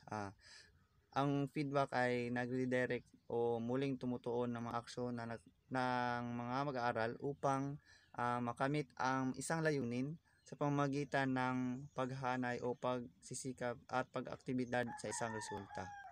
So, last is learning resources. The purpose of importance of teaching and learning materials is to make lesson interesting, learning easy, and enable teachers to easily express concept. Learning materials can significantly increase learners and achievement by supporting learning. And last is time. So, in sequencing contents, the hierarchy of learning should be taken into consideration. Always arrange your contents from simple to complex. Agnes' hierarchy of learning shows how the skills are arranged from simple to complex. First is verbal information, reciting something from memory, and second is intellectual skills. You have 5 intellectual skills. First is discrimination, recognizing that two classes of things differ. Second is concrete concept, classifying things by their physical features alone. Third is defined concept, classifying things that they're abstract and possibly physical features. Fourth, next is squad. Fourth is rule, applying a simple procedure to solve a problem or accomplish a task. And lastly is higher order rule, and applying to complex procedure or multiple procedures to solve a problem or accomplish tasks. Next is cognitive strategies, inventing for selecting a particular mental process to solve a problem, accomplish a task. And next is attitude, choosing to behave in a way that reflects a newly acquired value or belief. And last is motor skills, performing a physical task, some specified standards. For the next reporter is Miss Hazel Sepra. She reports presentation, practice, and feedback.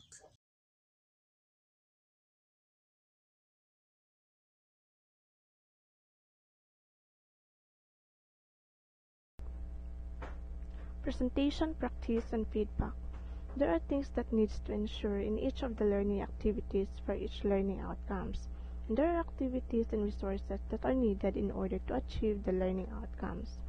First, the student is presented with ideas, concept, or process appropriate for the LO. Napaka-importante sa trainer na ma-provide sa mga estudyante or trainee ang tamang knowledge at ang tamang resources na kakailanganin para ma-achieve ang learning outcomes at para maging effective ang iyong pagtuturo dahil maraming natutunan ang iyong mga estudyante. And the activities and resources needed in presenting the concepts are the following. Reading the information sheet, textbook as reference.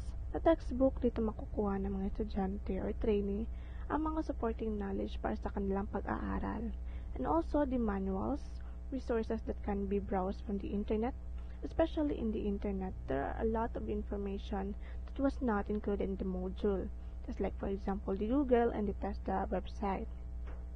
And also viewing slide films, film strips, listening to tapes, and observing an advanced students. The second activity is that the student is provided an opportunity to practice or apply knowledge or skill that was presented. Dito na ina-apply o isinasabuhay ang mga concepts or method na natututunan ng mga estudyante na ituturo ng mga trainer sa kanila. At ang mga resources na kailangan para ma-achieve ang activity na ito ay ang mga sumusunod. Answering self-checks for knowledge content, solving typical problems, hands-on practice of a skill using the task sheets, operation sheets, and job sheets, critiquing case study, and answering questions. And the final activity to achieve the learning outcome is that the student is given immediate feedback on the result of the application of the concepts or methods performed, is receive coaching from the trainer or facilitator if needed. Dito sa activity na ito ay ni-evaluate ng trainer or kung may natutunan ba ang estudyante sa pag-aaral o kung effective ba ang kanyang pagtuturo. And the activity and resources needed in achieving this are the following: checking answers with answer key, checking finished product or procedure with detailed checklist, and having instructor critique product or performance. Dito sa activity na ito ay sinusuportahan ito ng mga answer keys, procedural checklist, and performance criteria checklist. The other part of learning activities aside from the presentation, practice, and feedback is the learning resources. Ang learning resources ay ang mga materials na kakailanganin para masuportahan at ma-facilitate ang iyong pagtuturo sa mga estudyante o mga trainee. Ang mga halimbawa nito ay ang CBLM, na kung saan nakasentro ito sa pag-aaral o sa mga mag-aaral na nagbibigay ng mga tools sa pag-aaral na kailangan nila upang matuto. Another example is the pattern paper, pen and pencil, mga gamit sa pagsulat, eraser, drawing instrument, drawing table, orthographic drawing, schematic drawing, and elevation and section plan. Another part of learning activities is the time. But since the approach of the learning is self-paced, meaning, ito ay nakadepende lamang sa mag-aaral kailan nila gusto matuto o mag-aral, lalo na nakadalasan sa mga mag-aaral nito ay may sariling trabaho na o may iba pang ginagawa. So, time or duration of the training is not a must. However, a trainer or facilitator can opt to identify the time or duration of the training as a basis to identify whether the trainee is a slow or fast learner. Ngunit, sa pagdodokumento ng learning process na mag-aaral ay kinakailangan mas advisable na kalagay kung gaano kahaba ang ginugol ng mga trainees sa paggawa ng mga gawain.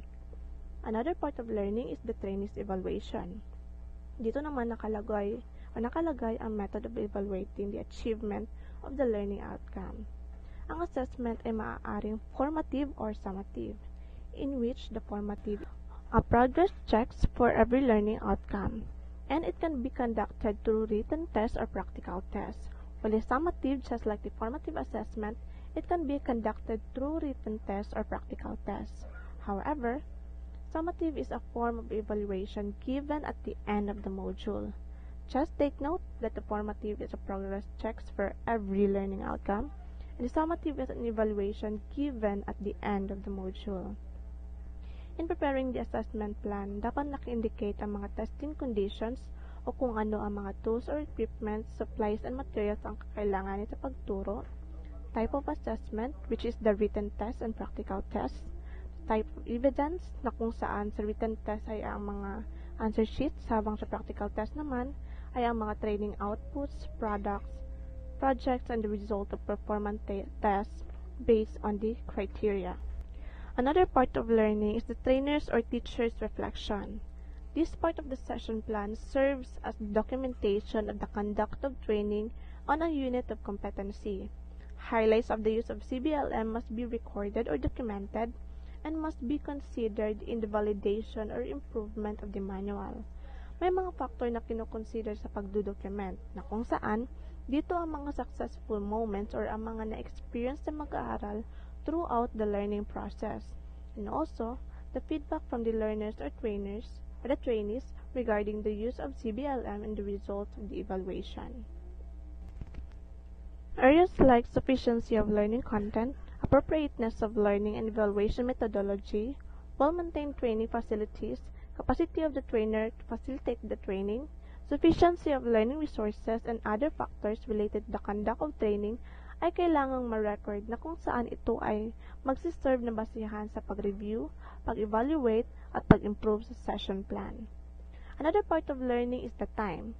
Gaya ng sabi ko kanina, optional lamang ang time kasi self-paced learning naman ito. Ngunit, kailangan pa rin ito sa pagdodocument para malaman kung effective ba ang iyong pagtuturo sa iyong mag-aaral. And that was all my report.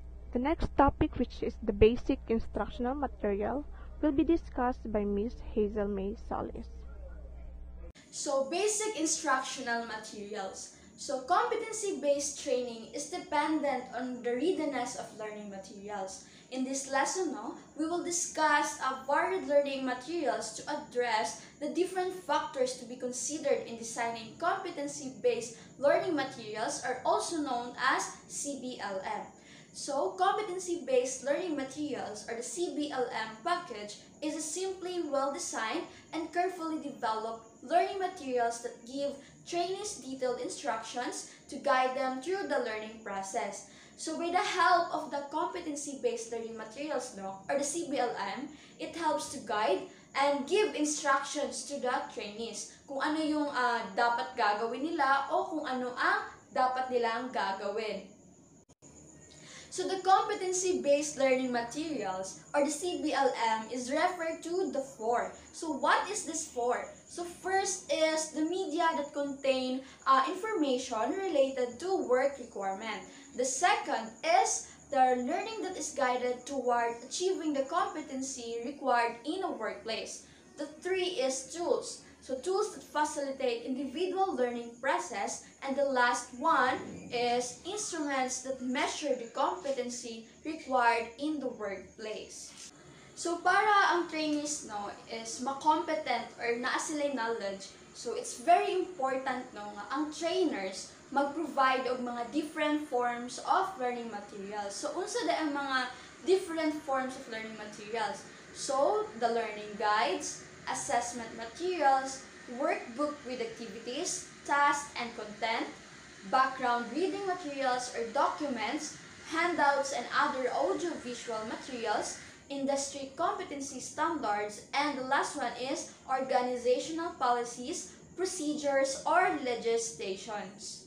So there are 7 factors to be considered when developing the competency-based learning materials. So the first is principles of competency-based training, the training regulations, the trainees' characteristics, characteristics of adult learners, the learning styles, the 9 events of instructions, and the last is dimensions of competency. So principles of competency-based training. So competency-based training is characterized as individualized and self-paced. And this is made possible through the use of self-paced learning materials. So when we say individualized and self-paced, it is a specific learning method in which the learner is able to control the amount of material they consume, as well as the duration of time they need to learn the new information properly. So some of the principles of competency-based training that have to be considered in preparing competency-based learning materials are the following. So, first is learning is based on competency required in a workplace. The second is training materials are directly related to the competency standards and the curriculum. The third is training is geared toward performance activities.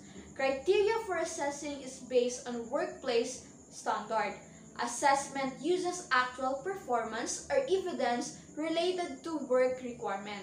And the last is learning is done by the learner at own pace. So when we say principles of competency-based training, it is a process where an assessor works with a trainee to collect evidence of competence using the benchmarks provided by the unit standards that comprise the national qualifications. So the second factor to be considered in CBLM, or the competency-based learning materials, is the training regulations. So the main basis of competency-based training is the competency standards and the training regulations. So in writing the CBLM, it is crucial that you have a detailed knowledge of the relevant competencies. Of course, it is very important that you have knowledge of the relevant competencies. Dili lang kay magpataka ka og tudlo sa imong trainees, or dili ka magpataka og sulod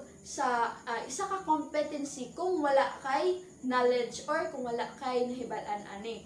So, the second is can visualize what competent performance performance would look like in the workplace. And the last is use these understandings to make decisions on the structure, learning activities, and content of the materials we are writing. Thorough analysis of the competency standard is a very vital process before developing your materials. So the process is summarized as follows. So the number 1 is each learning outcome within the unit competency needs to be analyzed by considering the performance criteria. Then second is for each performance criterion, the writer then identifies the embedded knowledge and skills needed for performance. So many of the underpinning skills and knowledge are identified in the evidence guide section of the competency, but a prudent trainer will check this against their knowledge of the learner's workplace. So within the learning outcome, you should be able to identify the main task to be mastered before identifying the knowledge, contents essential in the attainment of the main task or skill. So you should be able to determine how this task is related to the main skill of the competency. So the trainer should take note that a competency is divided into the smaller chunks in the learning outcomes. So combining the tasks learned in the learning outcomes would complete that competency. So the third is the range statements and evidence guides should then be carefully examined for additional embedded knowledge and skills, or to clarify already identified embedded knowledge and skills. So number 4 is finally the range of variables should be analyzed to determine the context and conditions to which the performance criteria apply.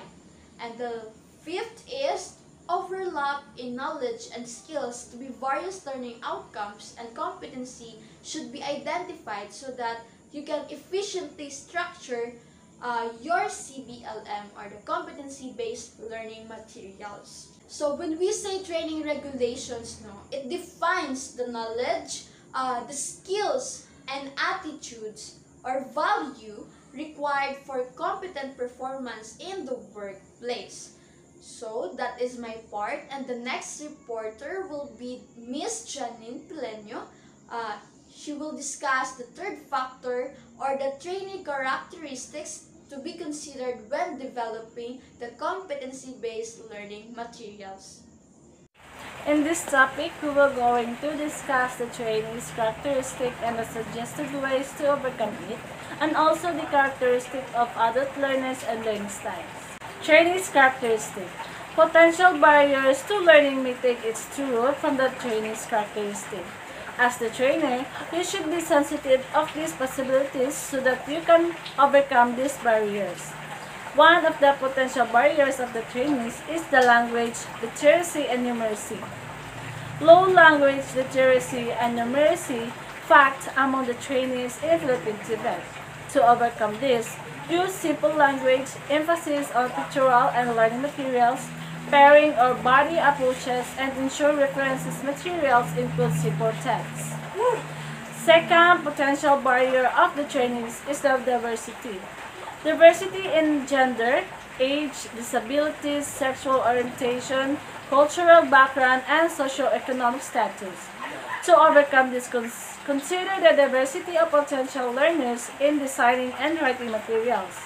Include text or sample that reflect a diversity of perspective and acknowledge the diversity of knowledge and experiences of learners. Provide a range of learning opportunities. Avoid using potentially offensive stereotypes or assumptions. Use plain English, explain acronyms, and avoid colloquialism. Actively discourage language that it is racist, sexist, homophobic, or that demeans people. Third potential barriers of the training is the disabilities. Way to overcome this is avoid fast-paced physical complex learning tasks. Attention to the physical environment that learning is to take place.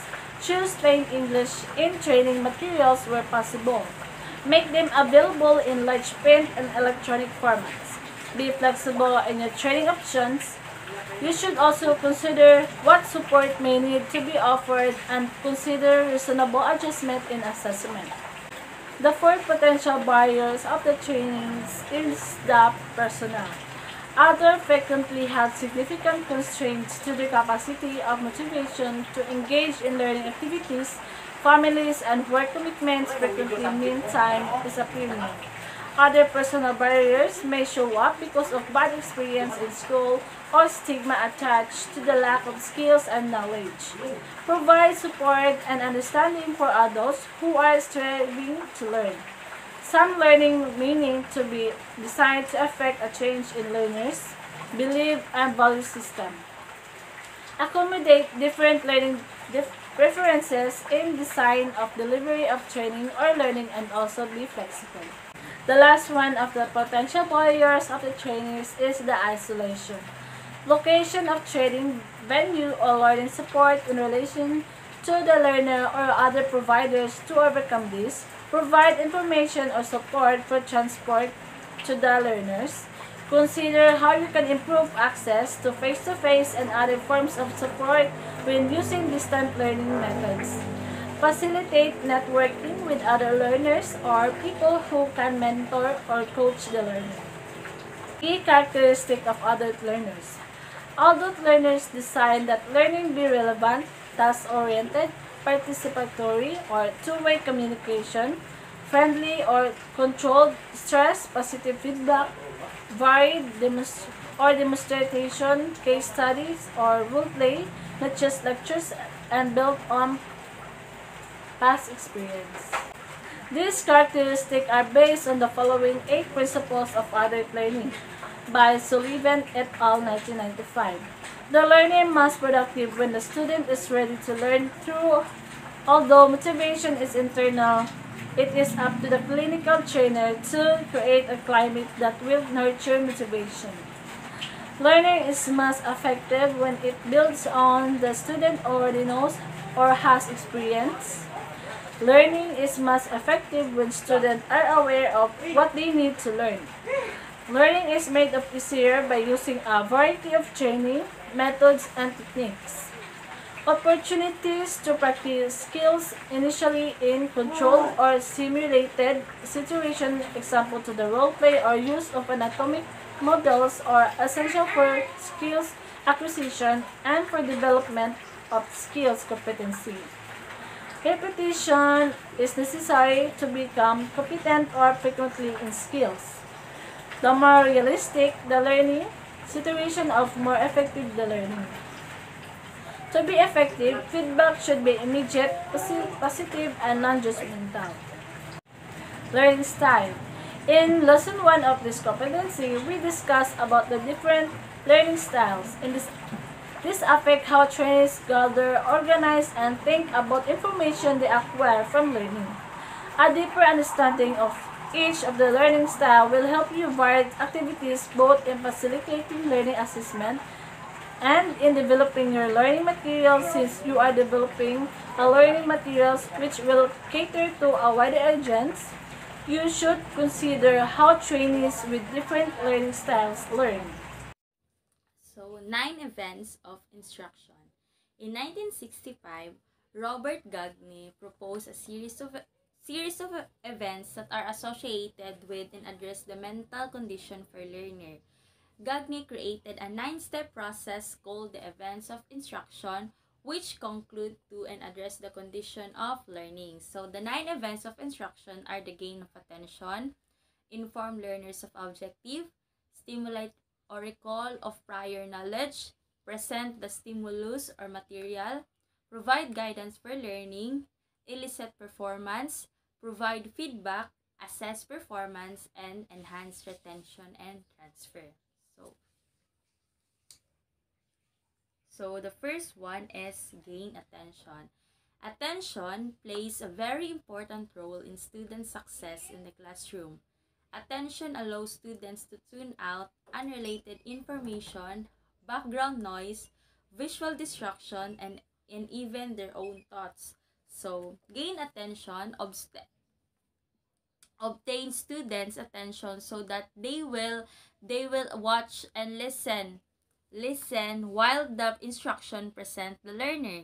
So there are many rules to gain their attention. The first one is you must utilize icebreaker or utilize tools such as clickers and surveys to ask leading questions prior to lecture, survey opinion, or gain in a response to a controversial question. So the second one is inform learners of objectives. So articulating learning objectives helps instructors select and organize course content. So the learning objective is typically shared with students early on the lesson. This not only help then achieve the specific expectation related to the learning goal, but also internally motivates them complete with tasks. So third one is stimulate or recall of prior knowledge. So the first 3 steps would be a part of the introduction. Oftentimes, these steps need to be integrated with activities at the beginning of the training session.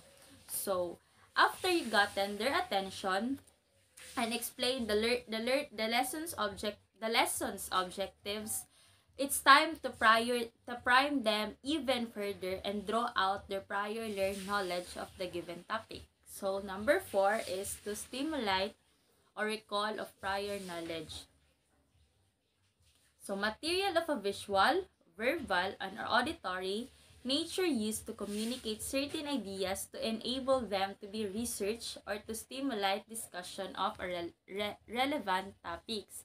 So now that you told the students what you're going to tell them and gotten them pre-engaged with the subject matter, it's time to present the lesson material and scaffold upon that prior knowledge base. So number 5 is to provide guidance for learning. Presentation of the stimulus or the topic or content to be learned depends on the methods chosen to be appropriate by the trainer. So, before and during the content presentation, it's beneficial to provide students with examples of suitable outcomes.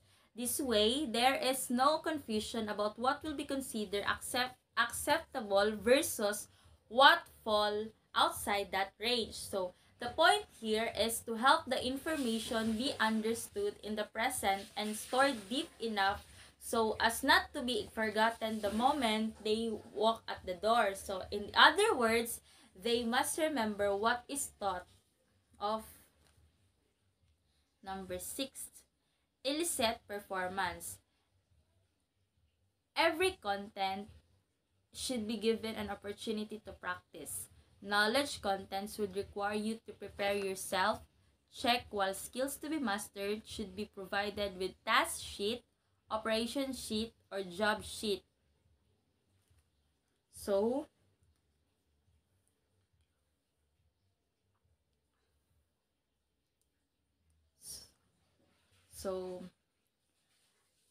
as the educator, you have just completed 4 critical steps in Gagny's 9 events of instruction. Now, it's time for the students to do their part. They must either practice or demonstrate their newfound knowledge in a manner. So, number 7 is to provide feedback. Since CBT provides for self-paced learning, instructional material should be developed to allow for self-evaluation, which is a venue for providing feedbacks for self-paced learning. So, give student feedback on individualized tasks, thereby correcting isolated problems rather than having little idea of where problems and inconsistencies in learnings are occurring. So, number 8, assess performance. An approach to educational assessments that requires students to directly demonstrate what they know and are able to do through open-ended tasks such as constructing an answer, producing a project, or performing an activity.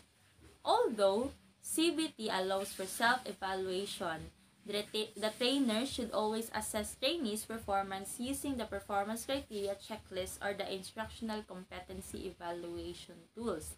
So, Number 8 is you must help students identify content areas that they have not mastered. So, ensure that the students have practice and receive feedbacks prior to high task assessment.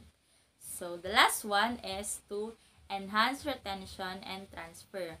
Job sheets are practice tools that integrate tasks learned in the learning outcomes. Try to make job sheets with different performance conditions to expose the trainee in the different condition or situation in an actual job. So, you must prepare the students to apply information to personal context. So, this increases retention by personalizing information. So, you must provide opportunities for students to relate coursework to their personal experience when designing essays and projects. And you must provide opportunities for discussion in a small groups or using a discussion board and allow students to reflect on what they have learned as how they will use that knowledge or those skills in the future. So that's all. Institutional competency evaluation. So evaluation, it is a very significant element of the teaching learning process. So it helps also to determine what works well and what could be improved in a program or initiative. So as a trainer, it is a must that you know how to test or verify that assessment criteria addressed during the training. So this is done to verify the acquisition of knowledge, skills, and attitude needed acquired from the training. So institutional competency evaluation. It is the assessment of the knowledge, skills, and attitude acquired from the training. It is administered by the trainer within the training duration.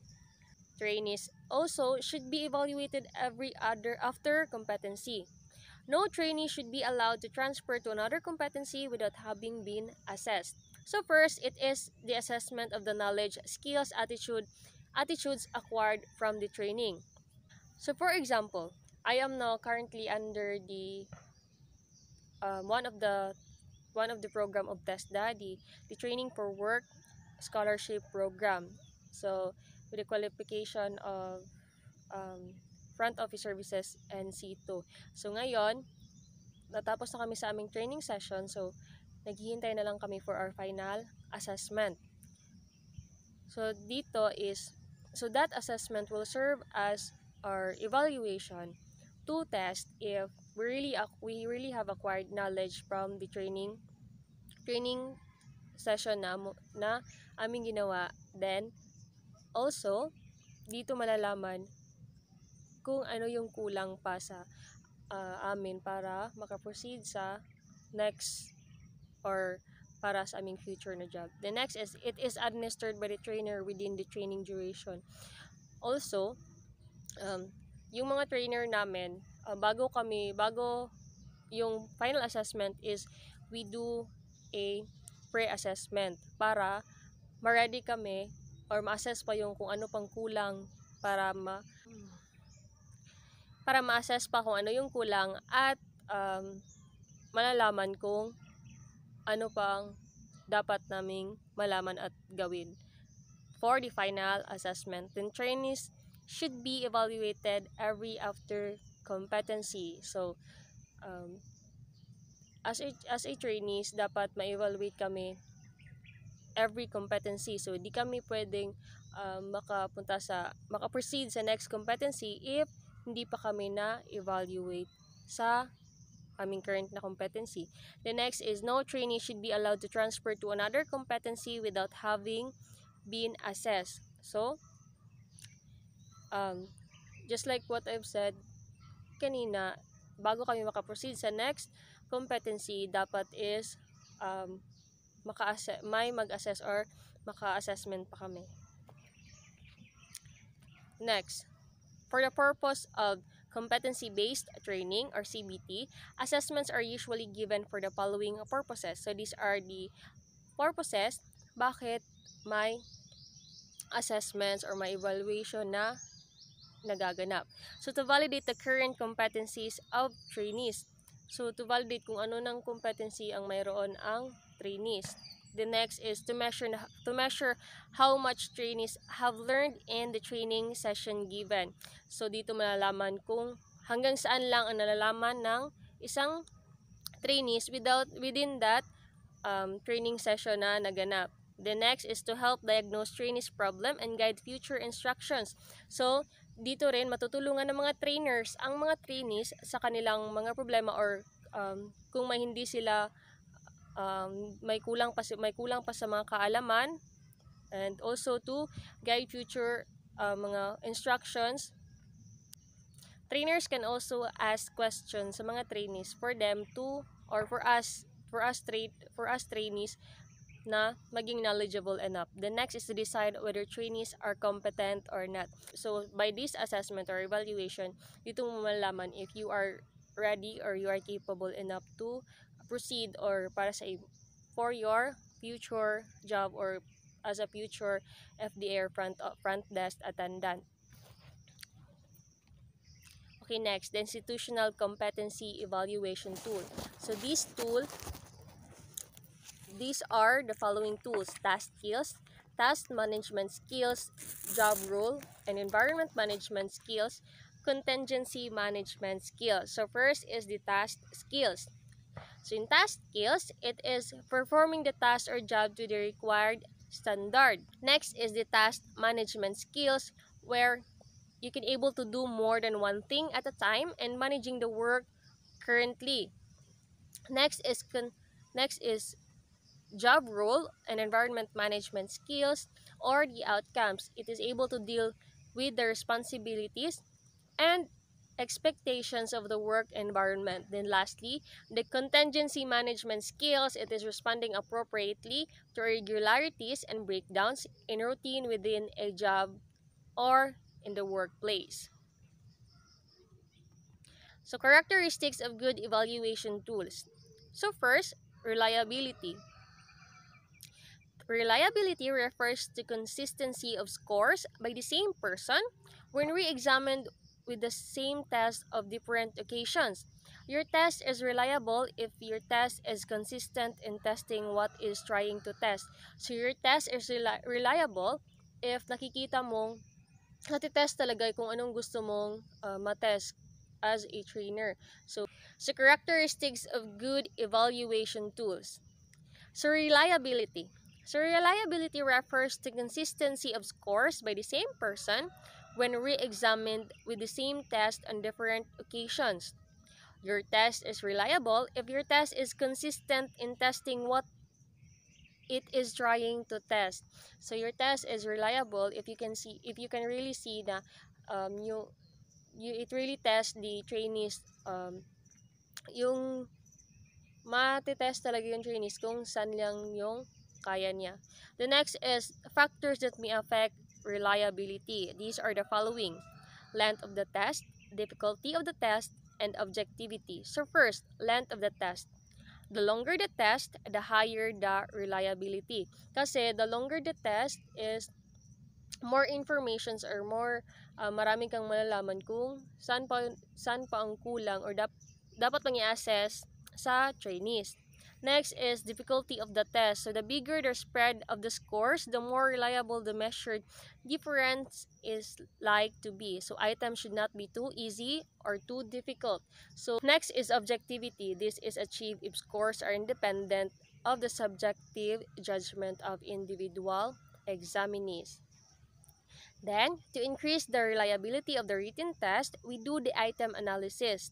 So, analyzing the degree of difficulty and the index of discrimination of the test items. Standard written test items should not be too easy nor too difficult. It should be discriminate those who learn from those who did not learn anything.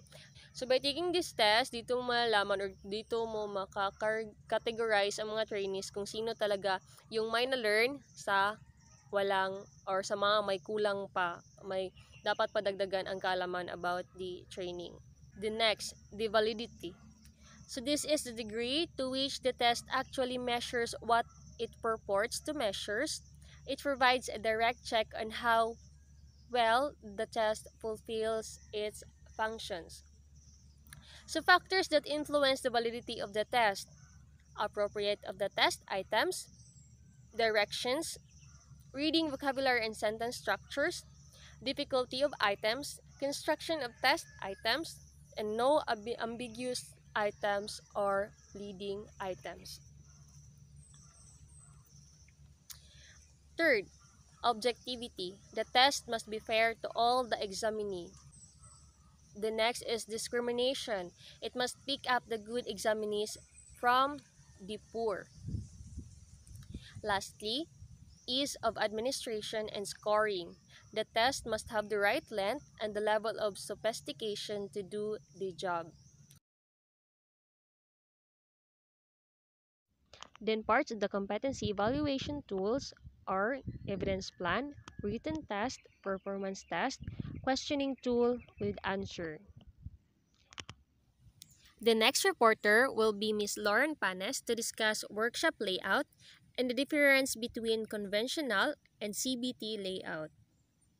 Okay, so the next topic is workshop layout. In CBT or competency-based training, this is a well-organized physical learning environment. A well-organized and managed workshop is critical to the acquisition of skills. So as you can see the pictures, no, kanang organized din kayo yung environment dito sulod. And then ang mga learnings materials nila is naka-separate din siya, no. So which is the kanang equipment of mga other resources jud. Yeah, then it is important po no to have a good understanding of every aspect of competency-based training. So it is a must jud no for every trainer na makabalo or masabtan nila kung unsa ang workshop layout. Then let us know one of the important aspect of the competency-based training delivery, which is the competency-based training workshop.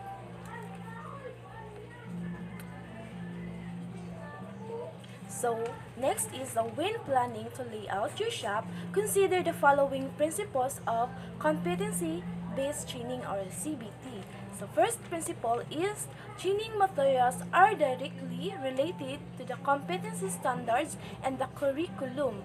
So, your workshop should more or less mimic the equipment that are in the industry. It should be able to provide for the practice of the trainees on competencies of the job. So, kanang ang materials dito sa training is related, ang mga materials niya is nag-provide na ano siya daan, na-provided na siya daan for practices for of the trainees on competencies nila, which is related sa competency standards and the curriculum. Then ano po kanang training materials are in these selections no of the learning resources in competency-based training kay naga-based solely on the competencies sila for the qualifications sa isa ka trainees. Then competencies should dictate the competencies to be achieved para ma-achieve nila successfully ang ilang competency. Note that there is no need to provide. No, hindi na siya kailangan provide one piece of equipment, tool, instrument, or other resources per trainee kay naa na dito tanan naka-provide na siya, no? Then the second principle is training delivery is individualized and self-paced. In CBT, the trainees learn at their own pace. Your workshop layout must provide for the principles in conventional training programs. It is the trainer who is using the materials as he lectures and demonstrate skills as trainees sit or stand, watch or listen passively. So, in training delivery, during the training delivery, ang trainer na ang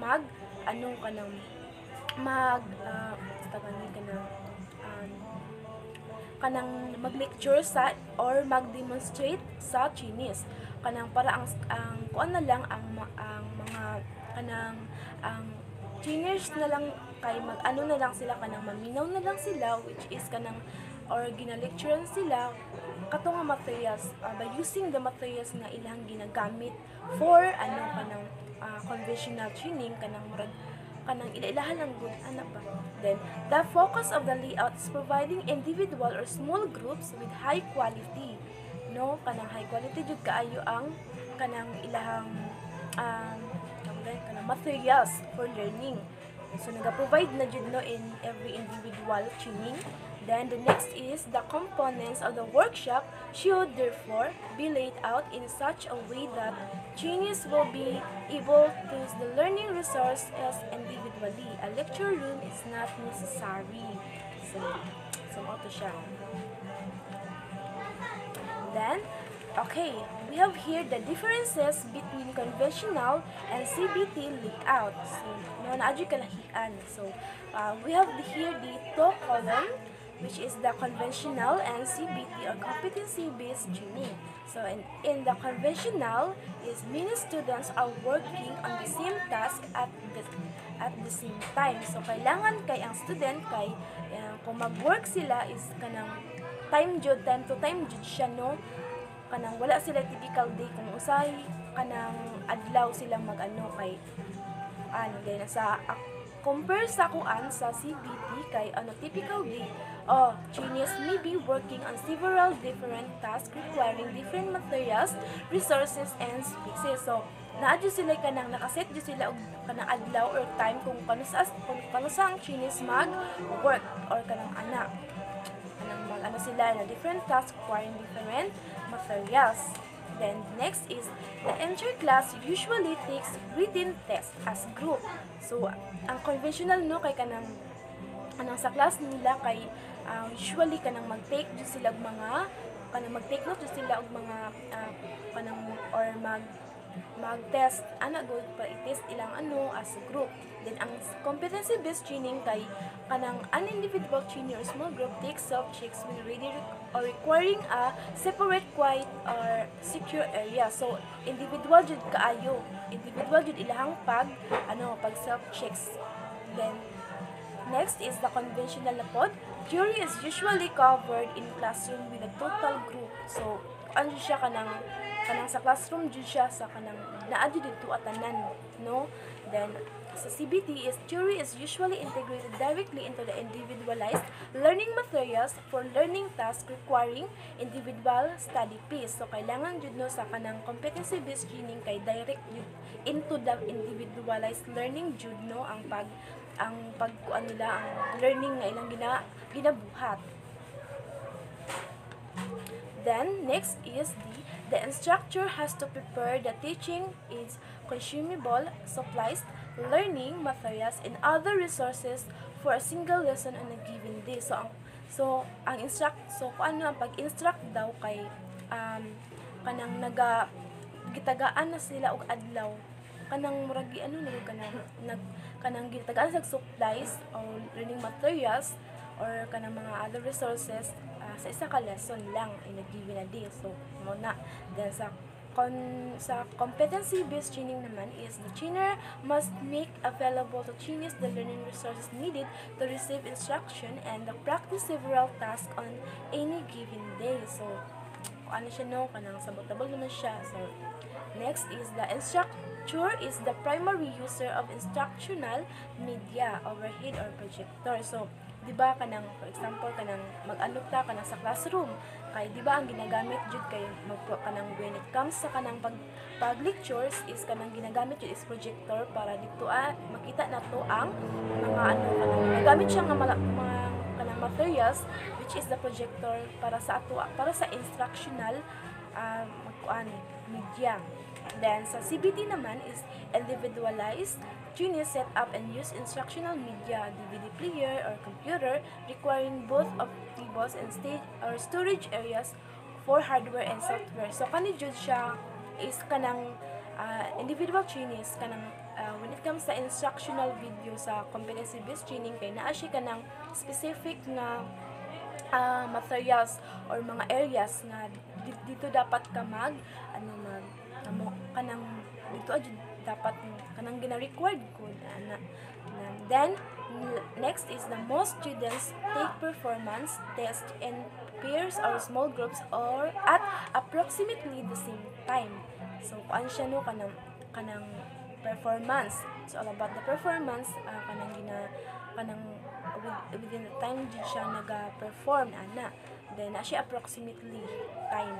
Then sa competency-based training naman is each individual trainee can take each performance test when he or she is ready. So kanang siya is kanang individual training gyapon ni siya, which performance of individual is kanang gina-test nila kung unsa tong mga kuan kanang kung ready na ba siya or pwede na ba siya mo kuan ato nga kanang mo take ato nga kanang activities.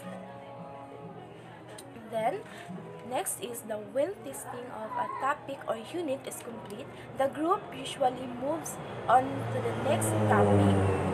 Okay, so ang conventional kay it is kanang before ka kanang mo test gani kasi sa topic kanang before ka ma-complete nimo or kailangan pa nimo siya i-complete ang isa ka topic, which is kanang para ma-move ka, para makuan ka, then kung imo tong kanang ma-complete kato siya nga topic or unit, kay pwede na ka mo balhin sa isa ka grupo, which is the next topic na siya. Then ang competency-based training naman is a trainee can work on a task as necessary to reach competence. So di ba kanang necessary jud kayo sa competency-based training to work on a task kay para ma-competence ang result, para ma-competence ka. Then he may need the resource for more than or less than the number of time others may require. Next is the conventional.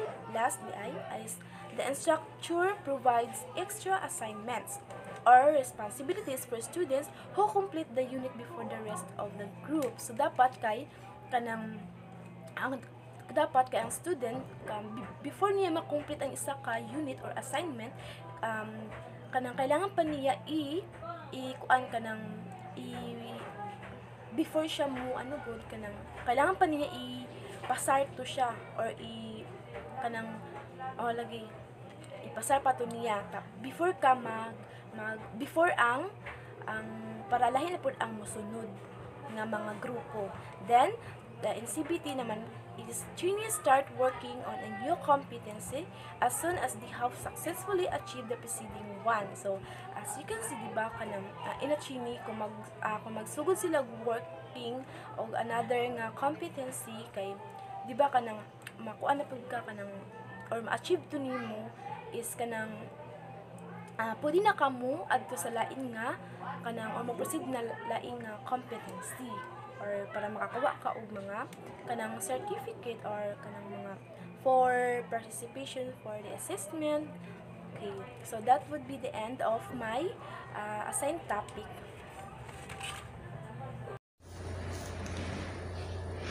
And now, let's talk about the different components or areas of a competency-based facilities. So before I formally introduce to you, these are that we need to understand that for competency-based training, your trainees have to master all the required competency of their training qualification.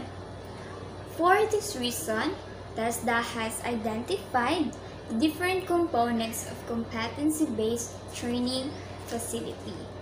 So let me introduce to you the first components. The first one is practical work area. So this area must be subdivided into workstations which are engaged in order accordingly to hierarchy of competencies, such as workstations for electrical and for engine hauling. So organize the workstation. Naka-organized siya from workstation to auto-electrical until the engine hauling, until the last station. So the second one is, next is learning resource area. So this area is approximate the heart, the practical work area. This area provides the learners with the knowledge requirement in the various modules responding to the competency. So learning resource area Ngini, mao ni ang learning which is naara gihapon siya under sa practical work area. Naka-provide diri ang knowledge, ang requirement within the modules that will respond the competency. The next one is the institutional assessment area.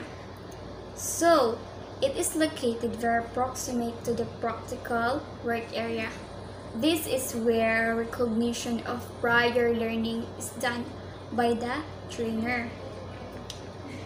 Institutional area is kini pud siya is located siya sa practical work area. Naasa diri ang recognition of prior learning done by the trainer. The next one is contextual learning laboratory.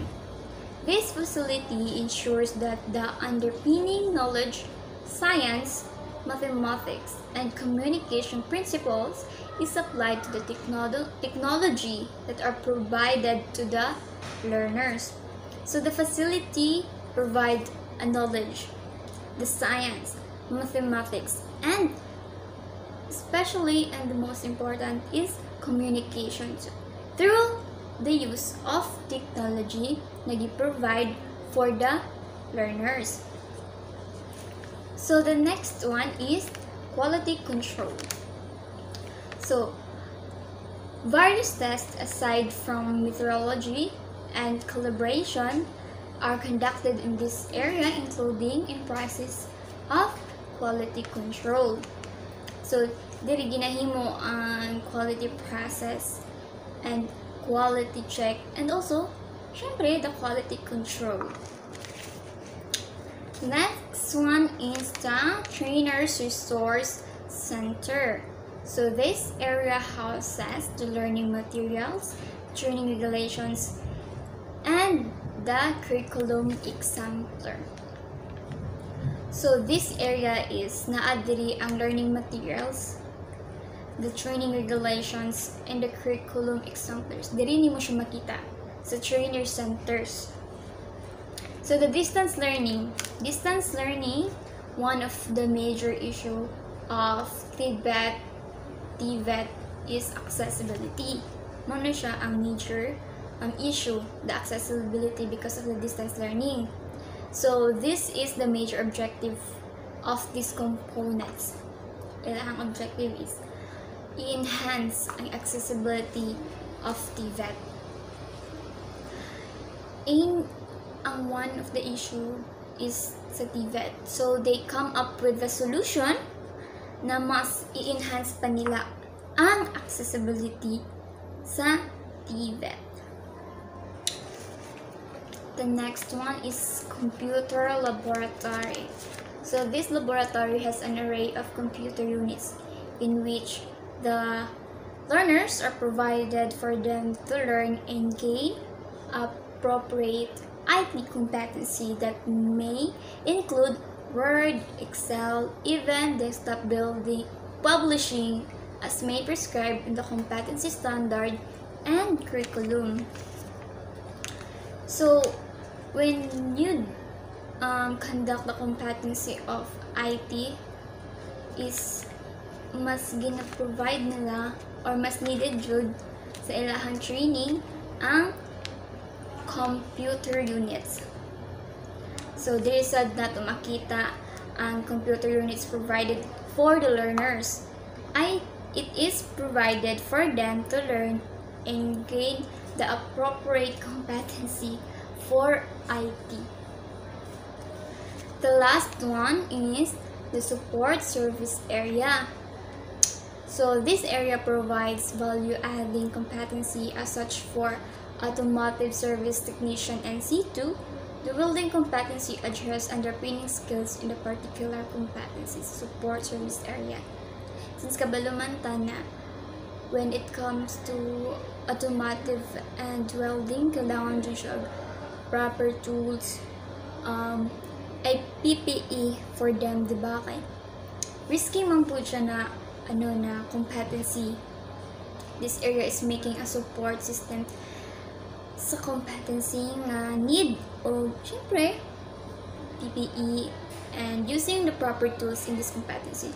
Risky siya kay it may harm your physical body, diba? Kay, diba pag mag-welding ka kay, diba naman na siya mag-spark kung mga lagpot, delikado man po na siya. So, let's have these characteristics of a good workshop layout. We have a 5 characteristic workshop layout. So, the first one is safe.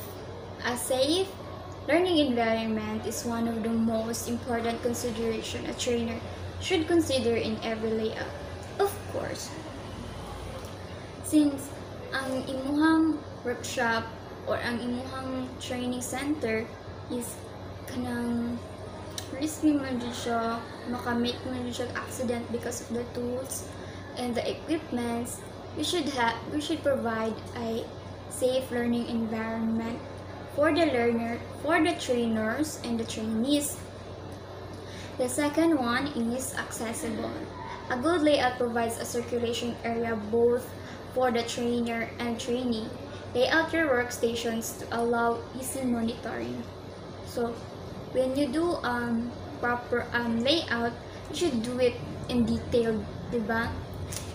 When we say detailed, asa ang door, asa ang mga engine na kabutang, ang tools, asa na siya dapat makita, asa na siya na room, unsay sunod anak niya na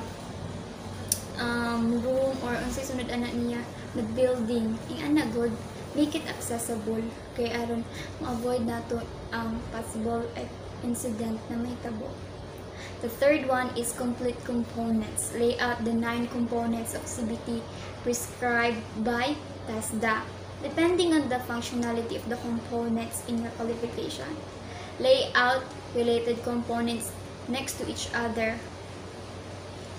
When we say complete the components, is makita nato dito to 9 components of the competency-based training. Marihaan ng, of course, nasunod din mo siya, makita din mo itong 9. Ang learning resources area. Ang sunod sa learning resources area is the contextual area. And then the next one is the distance learning. Diba? Okay, in case na magka-problema, is na matanaw na nato itong 9 components, and then makita na natin on how we will going to provide the functionality of the components. The next one is align with the competency of the qualification. So workstations such as mock-ups should mimic those of the industry where your competency are directly related. Of course, ang imuhang training nga buhaton, i-align dyan mo siya sa imong competency. Dili man pwede na when you ang imuhang training is kanang automotive, tas ang imuhang training sa iyaha is housekeeping. Iba dili siya ma-align. So i-align dyan mo kung automotive tools, automotive equipment ang imuhang i-provide para ma-align siya sa imuhang qualification na needed. So the last one is well sequence. Workstation that are sequenced from simple to complex tasks is recommended. So well sequence. Lisod sad na magbuhat task magikan ta sa difficult hantod sa simple. Dili man siya pwede. Ikaw mag-una ta sa difficult, diba? May tendency na naa pa lang siya sa difficult na task, makonsume na ang time na kanang ginabuhat. Kay naman yun ay time duration when you do the task. Diba? Tahay, tagaan kag 5 minutes na mapaandar mo ang isa ka butang. Lisod kayo na siya. Kailangan siya proper tools. Kailangan mo siya sukit-sukiton. Siyempre, tungkol kilisod man, makonsume ang ilang 5 minutes. Of course, magsugod ka sa simple na para habang nagikan siya sa simple, kabalo siya sa techniques, kabalo siya sa iyang buhaton. here. In here, the training regulations to ensure a quality CBT or competency-based training. The training regulations promulgated by TESDA for every qualification provide a list of tools, equipments, and materials and training facility based on 25 trainees. So training regulations. Here are the sample workshop layout. So kani nga sample rin siya hang then ano siya akong facility. Nakita nato dara ang duha ka door which is nagtapad dara ang entrance ug exit. In the other side, sa upper side na po dito ay door na entrance and exit. So kung direta mo agi sa left side na door, nakita nato dira ang sa lower part ang waste segregation area. Narito ang reduce, recycle, and recyclable. Reduce, reuse, recycle. No? It is important na naatay waste segregation area kaya di may iwas na magbasura. Inline ana is ang engine tune-up, mga makina. The next is service automotive electrical components. Then the next one is the service differential or arm front axle. Then the next one is actually air compressor, hydraulic press. And then the next one is service ignition. And then the next one is makita nato dala ang tool room. Need nato specific place for the tool. Kay dili man pwede na magpataka pagbutang ana niya. Kay basi makakos na siya accident sa trainees and sa trainers. Medyo dapat tay tool room. The next one is orientation area or film viewing. Of course, before mo conduct of training sa ato ang mga trainees, kailangan nato sila i-orient. What are the rules and the regulations? What are the things that they need to do? Para ma-aware sila. Then the next one is e-learning. The learning resource area, of course, it is important. The office, for computer table. And then there's two cabinets. Kung natay tool room, napunta tool cabinets, which is easily access siya, kaya naka-cabinet na siya. And then this undercast preventive maintenance. No? Sample workshop layout lang niya siya sa isa ka facility. And that will be the end of our discussion. If you have questions and clarifications within our topic, just private message one of the reporters. Okay, aron accommodate ang inyong mga nalibukan. And thank you so much for listening and thank you sa time. And this is the end for today's video. No, salamat. And God bless. Keep safe everyone.